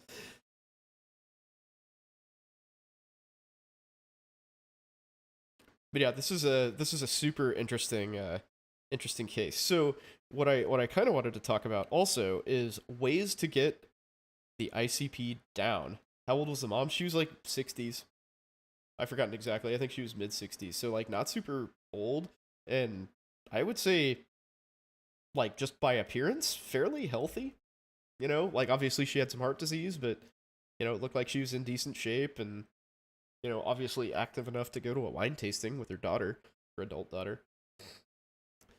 But so we threw the kitchen sink at this lady, just because that's kind of what you do, like even in the event of a totally sort of feudal care situation. Yeah, no, family was absolutely not expecting it. They were out like to have a good time, and mom falls over and cracks her head, and like she had a huge laceration because she was out cold, so didn't support herself at all. She just passed out and like cracked the back of her head. She probably had like a 3-inch laceration on her head. So like that looked super ugly because your scalp bleeds like stink. And so there's just like blood everywhere. But the blood that was really what counted was on the inside. Wine was so good she died. Yeah, something like that. But yeah, so you can do a lot of things to lower your ICP. So one, the ultimate one is take off your skull. So that's what we did. But you can also do things like dehydrate your brain. And that sounds crazy, but you can give mannitol, you can give like hypertonic saline. So normal saline is 0.9%. You can give 3% saline to essentially just like take all of the fluid out of your brain. Mannitol does the same thing. You can hyperventilate someone. So when you hyperventilate someone, so carbon dioxide acts as a vasodilator. So if you decrease the amount of carbon dioxide, their blood vessels will shrink, and Therefore, there's less fluid in their brain. So, there's less blood, so less pressure in their brain. So that's only a temporary thing because your brain does acclimate to that, but like over the course of a surgery, it's good enough. It'll work. We're talking like a couple hours to like fully acclimate to that. So you can hyperventilate them acutely. Fluid restrictions obviously are a good idea. So you don't want to make the problem worse, right? Like the first thing that you always want to do in medicine is stop making the problem worse. So don't give them more fluid. Let's see, what else can you do? Like improve venous drainage if you can. So like head up, like let gravity work for you, and drain the blood away from the brain as much as possible. But your brain gets a quarter of your blood flow anyway, so it's, that's not going to do a whole lot, but it's something. Those are probably the main ones. So like there is a lot you can do. There's a lot you can, mess with and try to tweak, but yeah, not in this case. she was too far gone, and it was sad. It was super sad to hear about that. Like most people that you see who have a catastrophic injury like this are like really sick. They've been on blood thinners for a long time. Fell and hit their head, nursing home patient, that sort of thing. Which obviously is still sad, but it's kind of like they were sort of on their way out. At least that makes me feel a little bit better. I don't know, maybe I'm a terrible person, but yeah, for somebody who's just like out and about with their family, just like chilling, having a good time. She's like, yeah, I got stents in my heart. I'm all fixed up. Nope. Not so much. No, you're not. Yeah, that's my cool case that I did. That was very interesting. I've pimped all of the students about that because I feel like that's super important. Like there's a lot of big points there that you kind of need to know as an anesthesia provider. Yeah, super cool, right? See, I enjoy that case. We've got one guy who's like he had what did he have done? I think he had knee surgery or something, so he missed a couple months of school. So he's a senior, and we actually hired him. So he's starting in a couple months, maybe in like September, I think. And so he's actually making up time right now. Like all of his classmates have graduated, and I think technically he has graduated as well. Like they, let him walk and stuff with his classmates, but they didn't give him his diploma. It was all a show, right? Do I think if she was in the OR sooner, she would have been salvageable? Probably not, honestly. Like, she got there really quick, because, again, it was, like, a witnessed event, and when she hit the emergency room, her bleed was, like, 1.5 centimeters deep, which is huge. That's a really, really big subarachnoid bleed. So, I mean, we went pretty fast. Like, I don't know exactly what the turnaround time was, but it was quick. I would say from when she hit the ER to when she got into the OR was under an hour, if I had to guess. They were probably right around an hour. So we moved pretty quick. It's like, I got the phone call about her, and then, like, immediately just went over there, because I stay in the hospital when I'm on call. We don't have to, but I choose to, because I live pretty far away from it. And, like, could probably get there. Like, technically you have to be within 30 minutes to respond to an emergency. But I don't know. I don't want to have to, like, haul ass. And I live about, like, 25 minutes away. Under 30 minutes? Yeah, I don't know. I don't think it really would have made that much of a difference, honestly. Like her injury was so profound that it, drainage half an hour earlier probably wouldn't have changed anything. I mean, with that kind of intracranial pressure, like nobody could survive that, really. We don't have Pearl. So for anybody who doesn't know, Pearl means pupils equal and round and responsive to light. And a patient's unresponsive, we would have moved damn quick in the ER. Yeah, they did move fast. They honestly did. Like I said, there was nobody in the room when I showed up, but that's because there wasn't really anything else to do.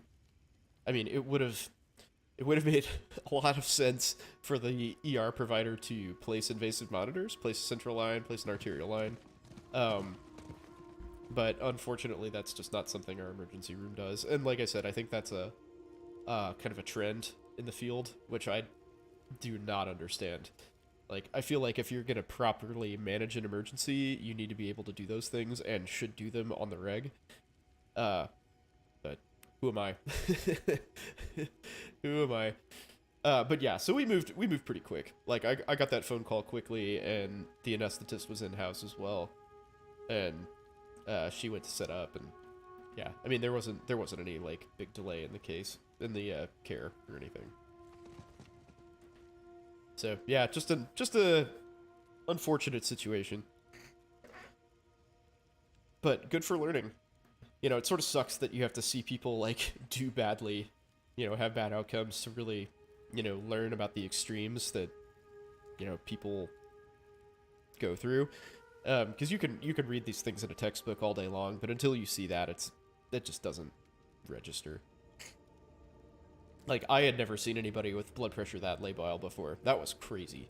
Like, to watch her, like, go from, like, damn near pulseless to, you know, out of control emergency hypertension. It's like, what the hell is happening here? What are you doing? Alright, let's talk to Anetta. Don't forget your flowers. Yes. Mother, I'm sorry I was gone, but I brought these flowers home to help you feel better. Flowers? You went out and left me alone for flowers. Oh no. You Mom's a stupid jerk. girl.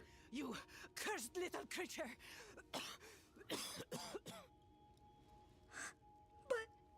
But... Dang. You found her. The ashes, the bodies, everything leads to her. Heretic! What? No! Please! Oh no. I didn't do anything! Leave me alone! We'll make you pay. Wow. Angry All mob. this fuss over her. Bummer, dude. Every time you got a patient in the ER, you'd have trouble sleeping at night. Does it affect me seeing patients like that? Yeah. Yeah, for sure. The short answer is yes.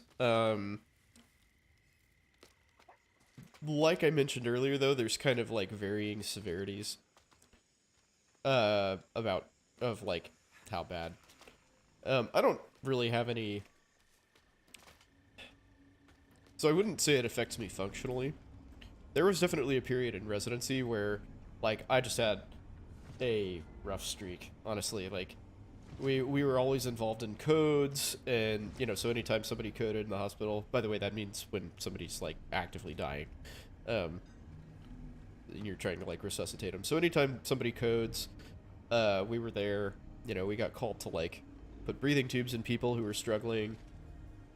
There was a stretch where I was just on, like, I think I was on hearts. I was doing hearts, and, like, there were lots of deaths, and, you know, I took a bunch of calls where people did badly, and I was like, man, this is really kind of getting me down. This sucks a lot. Like, I'm seeing lots of people die. You know, it seems like what I'm doing really isn't making a huge difference. You know, all these people are just, like, moribund, and, you know, regardless of all of the stuff that we're doing for them, they're just, like, dying these terrible deaths. A lot of them alone. And, yeah, so it has definitely, like, gotten to me before. But, like, not a whole lot of, during height of COVID. Yeah, COVID was pretty rough, too. Yeah, that's the only time, I would say, in my, like, professional life that, like, post-training life, career, that I've been in a position where people are, like, dying really frequently. Because, like, I'm at kind of a medium-sized community hospital, and we just don't do enough, like, massively high acuity cases to have that sort of death toll. But the, you know, like, the big tertiary places, like, where I trained, that's the final destination. I mean, you know, no pun intended, but that's, like, where people with super bad illnesses go. You know, that's where they end up. Like all the places like my hospital transfer those people to the tertiary centers. So, you know, like everybody there is like the sickest of the sick, basically. And so you're much more likely to have those bad outcomes. But yeah, COVID was pretty rough. Seeing a whole bunch of people just like slowly wither and die over, you know, weeks to months. That was like, because COVID death is generally not a graceful thing. My take on the Twitter vax drama, you know what? I pulled this up earlier. Oh, where did it go? I guess I searched over it. I'll get it out of Discord. Oh, Magnum went to Maine and got a fresh lobster roll? Nice. That sounds delicious. Where is it? So let's read it, shall we? I mean, I feel like a lot of this is just sour grapes at this point, right? Like, the vaccines are perfectly safe. The COVID vaccines are perfectly safe. Like, yes, they have side effects. Anything that you inject in your body is going to have a side effect. But, like, we're kind of over it, basically. Like, COVID is pretty much done. I mean, for, like, functionally. It's, you know, obviously still exists, but it's kind of in, like, very close to endemic. You know, it's, like, much less dangerous, and it's just kind of everywhere. So it's sort of like flu. Think flu. That's the best, like, comparison I can make. And this sounds, like, super callous, but a lot of the people who were going to die from COVID already have. Or, you know, have some sort of, like, chronic terrible illness. So, like, between those two things, like, the fact that COVID has, like, really calmed down, plus the fact that all of our vaccines for it have, you know, there have been billions and billions of administrations across the world, and, like, they're safe. They're completely safe. They're probably safer than most other vaccines, honestly. And, you know, people are just still bitching about this. I'm just so tired of it. So let's see. Let's see what Joe Rogan said. This is a non-answer. My email, I'm always willing to speak with you. Challenge you publicly because you publicly quote tweeted and agree that dog shit Vice article.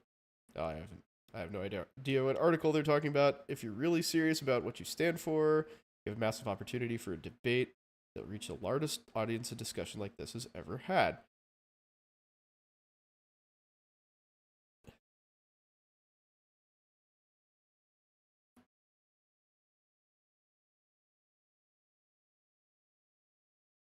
I saw this tweet that you deleted. Nice. Yeah, so I'm not super sure what they're debating. Oh shit.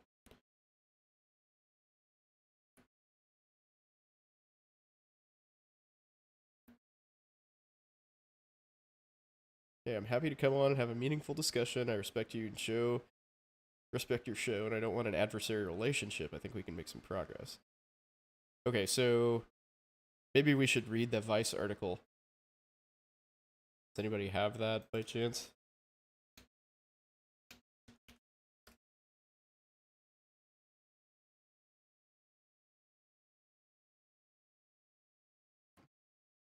Let's see, 21. Nope, that's not exactly the current information I was hoping for. Why, no, I would not like to subscribe to that.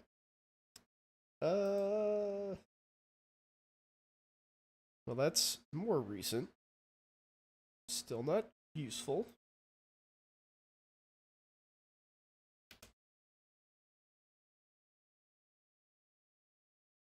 Anti-vaxxers. Okay. Let's see. RFK. Oh, so that's why Robert Kennedy's involved in this.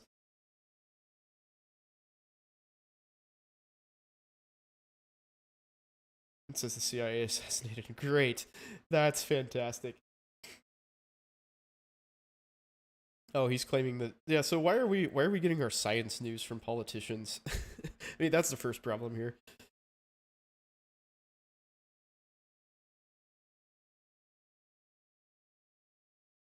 Nonetheless, Kennedy's anti-vaccine career was off and running. That's good.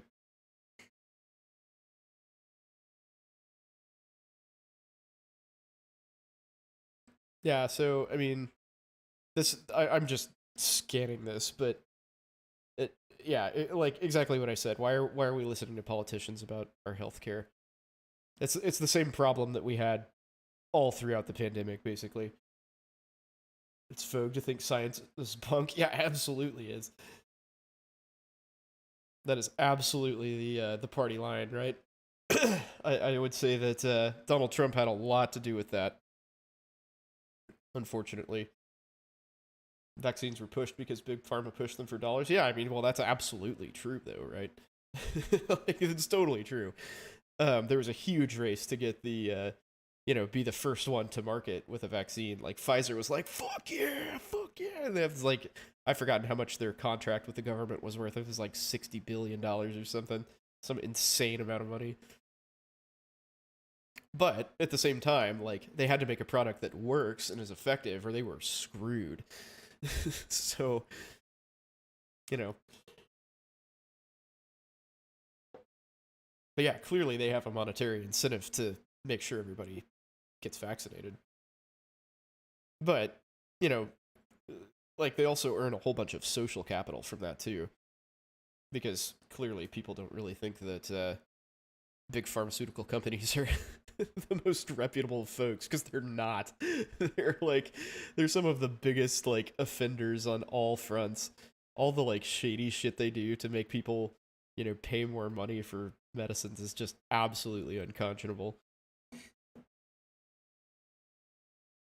I mean, what's that dude's name with the EpiPens? Martin Shkreli? That guy, what a freaking troll that dude is. Unbelievable, man. Just, like, buys the rights to a drug, and he's like, yeah, we're just gonna make this 15 times more expensive. It's a life-saving medication that's been around for 50 years, but, suddenly it costs 20 times what it used to for reasons. Okay. Cool, man. Thanks. But yeah, I 100% agree with you that it's like, it's the cool thing to do to, hate on scientists. Like, yeah, let's listen to politicians about, this disease. It's not like we have doctors or epidemiologists or anybody who can actually, like, give you useful information. This freaking talking head who just wants you to do whatever, gets him votes. That's the guy we should listen to. Shkreli still talks about that? Isn't he in prison? I thought he was in prison.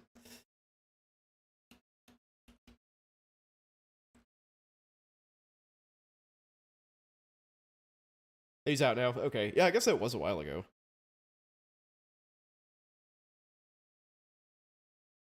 Pharma bro. It's hilarious. 7 years for securities fraud. Really? That's what he got nailed for? Okay. Oh, excuse me. It wasn't 20 times. It was 50 times. He increased the price by. Fuck. Oh, defrauding investors. Ah, well, that makes sense. Okay. To increase. Yeah, got it. I mean, that's really the only thing they can make stick, right? He's a privileged white dude. gotta be a stock fraud somehow. Not the fact that you're, like, a blight on humanity. Which I guess isn't illegal, technically.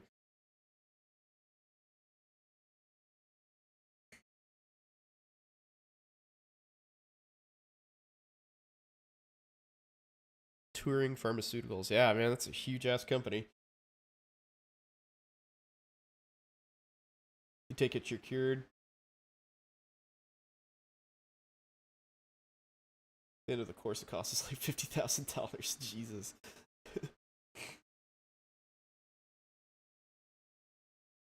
That is nuts. 50 grand, man.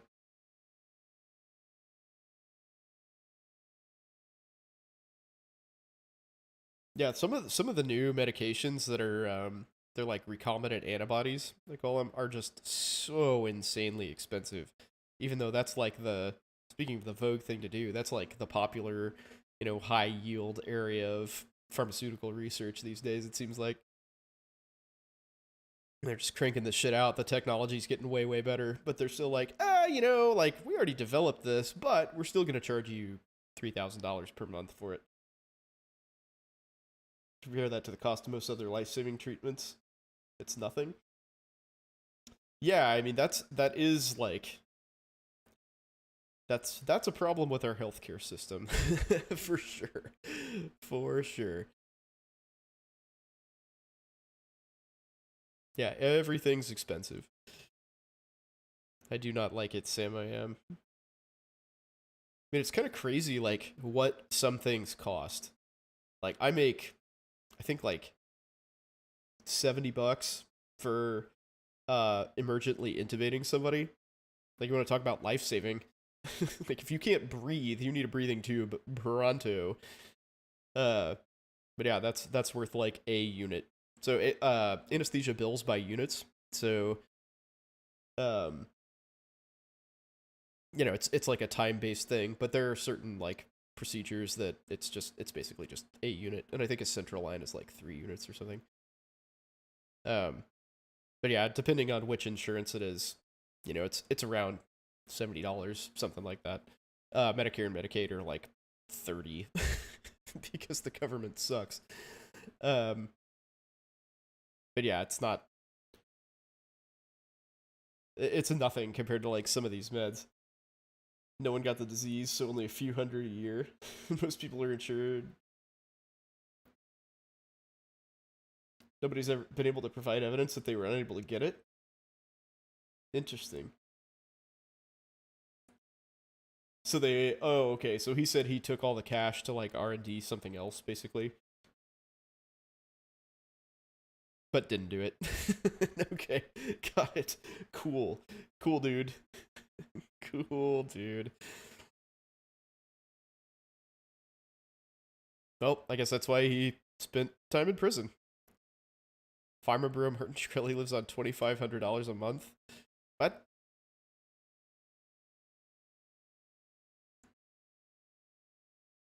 Consulting for a law firm? How is he only making $2,500 a month? Like doing consulting work. Jesus.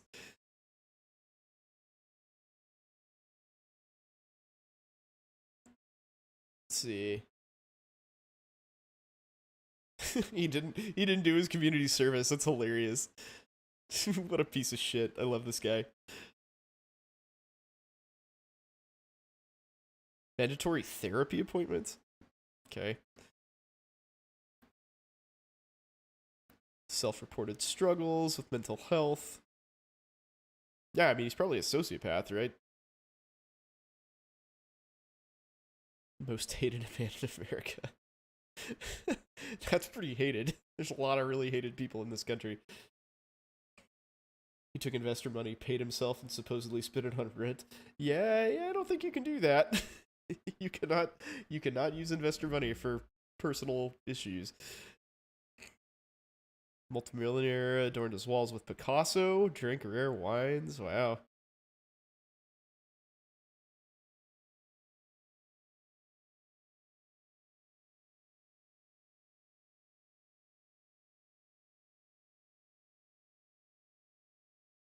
Damn. He had to sell all that shit to cover his fees. Bummer. Well, whoops.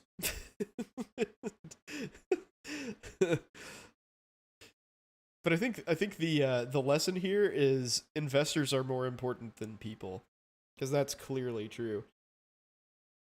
Absolutely the case. You piss off your investors, man, they will get you, because those are rich people. Even if you're a rich white guy yourself, if you piss off a bunch of other rich white guys, they're gonna take you out. Welcome to America.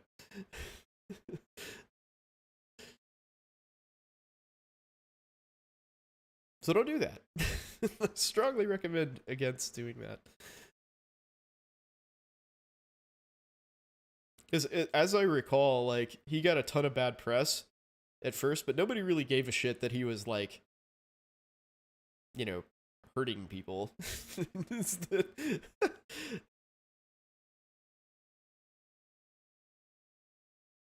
They can call police departments, get them to arrest you. Hell yeah, absolutely they can. For real. No, Martin. Yeah, I mean this kind of thing goes on all the time though, and just in more subtle ways. Like, so every time you hear a pharmaceutical ad that's like, "Hey, this 50-year-old drug now approved for, X." What that does is it renews their patent for a long ass time. I think it's like 10 years. So they just like hang on to their exclusivity rights so generic forms of that med can't be made. It's just crazy. Like, new indications for drugs like renew their patent because they're like, "Oh, hey, look, we can do that." How do I think people are assassinated in the US? There must be a market for that. Surely there is, right? Yeah, I think like whenever I watch like The Bourne Identity or like Mission Impossible, like surely some of that shit goes on, right? There's got to be. I don't want to venture like too far into conspiracy theory territory here, but like, obviously there's some like cloak and dagger shit going on in this world. There's too much like money and influence and power around that there isn't. Like, obviously somebody, some like dude who makes money selling, arms to the Taliban or whatever is like, gonna take somebody out if they're a rival faction. You see that with like drug lords and all that shit. So clearly, somebody somewhere needs a good assassin. So, oh, my car's brakes are no longer. Yeah, exactly, right? It's not like the good old days where somebody just gets under your car and plants a bomb there that goes off when you start it up, or just like you say, slash some brake lines, just have you run into a wall. Yeah, I don't know how people would be assassinated, but you know what? There's a really interesting drug called cisatracurium, and it's a paralytic. So the cool thing about cisatracurium is it undergoes a process called Hoffman degradation, which means that it degrades by itself. So most paralytics we use like basically either just wear off, so they kind of like just detach from your muscle receptors after a while, and get overwhelmed by like your natural like compensatory action for that. Like, because when your muscles are like, "Oh, we can't contract," like your body makes a lot more acetylcholine, and you sort of like upregulate things and you can move. And it gets slowly metabolized and all that sort of stuff. Well, cisatracurium doesn't do that. It just goes away on its own. So if you were to inject somebody with that, that's basically undetectable. You can't test for it. So if you can find a way to hide an injection mark, then that would be a pretty good option. I'm telling you, yeah, I'm spoiling my secrets, guys. So if you suddenly see lots of people, like a rash of cisatracurium assassinations, it's not me, I promise. Totally not me. Because I said so. I don't know. How would you hide an injection mark? Do it in somebody's hairline, maybe? Or like between toes? Where else could you do it?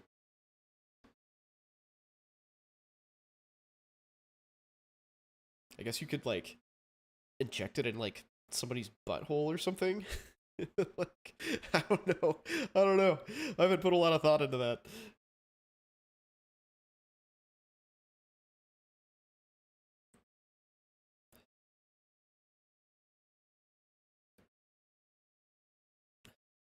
Like, maybe you can inject it in their nose. Like, you just like spray it in their nose. Because a lot of stuff like will absorb through your like the mucosa in your nose. I don't know if you'd get enough to like kill you though. It'd probably be pretty hard.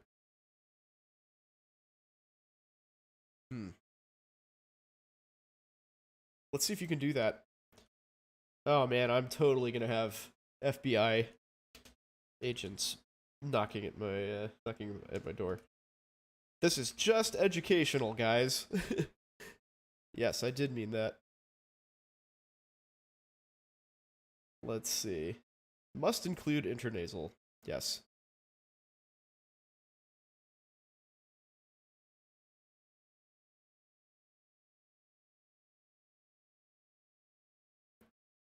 Yeah, this is all like talking about other crap intranasally. So I know you can give paralytics through an endotracheal tube.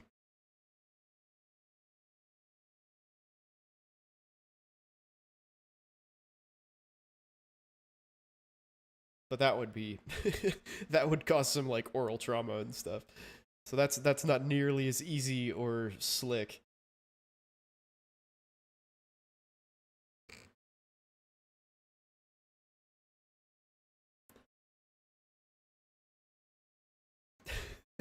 We'll strike this. Let's hasten those FBI agents on their way.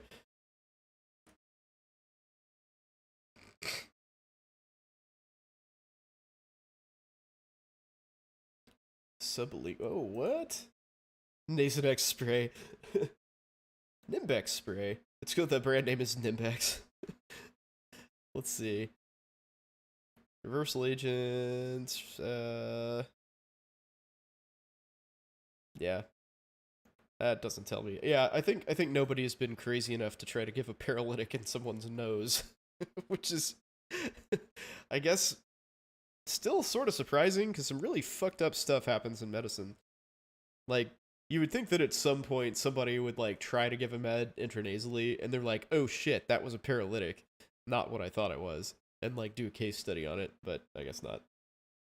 Want to smell this new perfume? Does it smell like you can't move?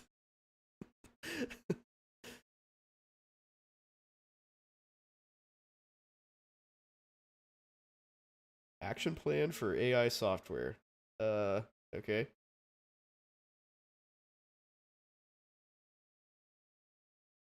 Huh. This stuff is great, it'll knock you out. But see, that's the great thing, is it doesn't knock you out. You just suffocate while you're awake. You get to ride that ship all the way down. And that is why being awake during surgery is fucking terrifying. Because you're usually paralyzed and you just can't do anything about it. Yeah. Yeah, it does not knock you out at all. It just makes you not move. Yeah, there is zero sedation to any of the paralytics that we have, actually. So yeah, you just get to enjoy your surgery from the front row seat. Pretty cool. Oh yeah, you can still feel. Oh yeah, absolutely can still feel. Yeah, it takes out your motor nerves, not your sensory nerves. So that sucks. Fuck that. Yeah. Yeah, that's why awareness under anesthesia is a really big deal. Because you're basically just like torturing that person. Yeah, that is a catastrophically big deal when it happens. Yeah, you do not want to be aware under anesthesia. Fortunately, that is extremely rare. I only know of one instance of it happening. I've seen it once. Yeah, I've only seen that one time. And there are times, like, a lot of people actually will tell you, like, I woke up in the middle of surgery. Well, what they really mean is they remember, like, immediately after surgery or right before, and they just have, like, memory snapshots, you know? So, like, they may remember, like, people around them kind of, like, trying to hold them down or something, like, maybe they were combative, or they'll be having, like, a colonoscopy or something, like, well, you weren't really under general anesthesia, technically, so you didn't really wake up. There's nothing to wake up from, because you weren't asleep. So, can I tell you about that one time? Probably not, honestly. That's probably not a good idea. Because that was, it was recent. It was recent. But let's put it this way. There are multiple medications that we can use that are amnestic, that make you forget or just not create memories. if you don't get any of those medications and something goes wrong to where you're not getting the other things that actually get and keep you to sleep, then you get awareness. Yeah. Fortunately, I was not involved in this case, but I do know most things about it. So we'll leave it at that. Multiple points of failure, yeah. Yeah, it's at like fundamental points of failure too. You know, these are things that like beginning learners are taught. Like, you always do this. You know, you always do these things for every patient, every time. Did it happen to the speed of the case? No. It was I actually forgot what the case was. But it was not a short case. It wasn't like a fast turnover or like somebody got flustered and forgot something thing. It was just a lapse of it just didn't happen. Like they just screwed up. It was an elective, I believe. It was an elective case.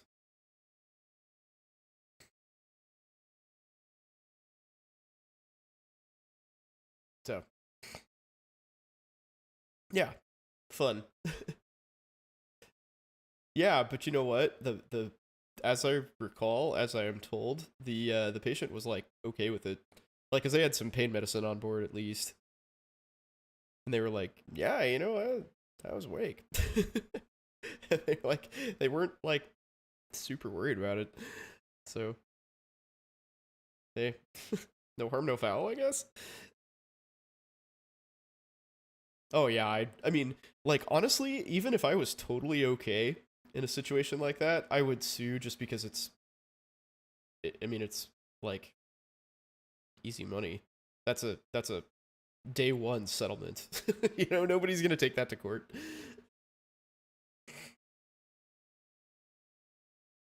Yeah, if I remember right, it was some sort of like belly case, like maybe a like gallbladder or something. I don't know. I don't remember. But yeah, I actually, now that I think about it, I'm not sure that that's even true.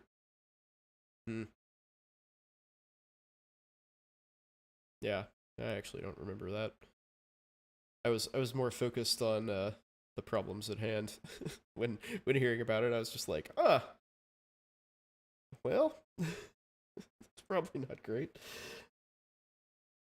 But yeah, I mean, that's one of those things where, like, if you find out that happened, or like, you know, you have your memory, you're just like, oh yeah, well, I'm gonna go get an ambulance chaser and just like get them to pay me money. Like, you know, even if you like have no hard feelings, just like, well, I kind of want a couple $1,000,000. That's pretty awesome. Let's do that. No, I mean, it wouldn't be the group. It would not be the group, fortunately.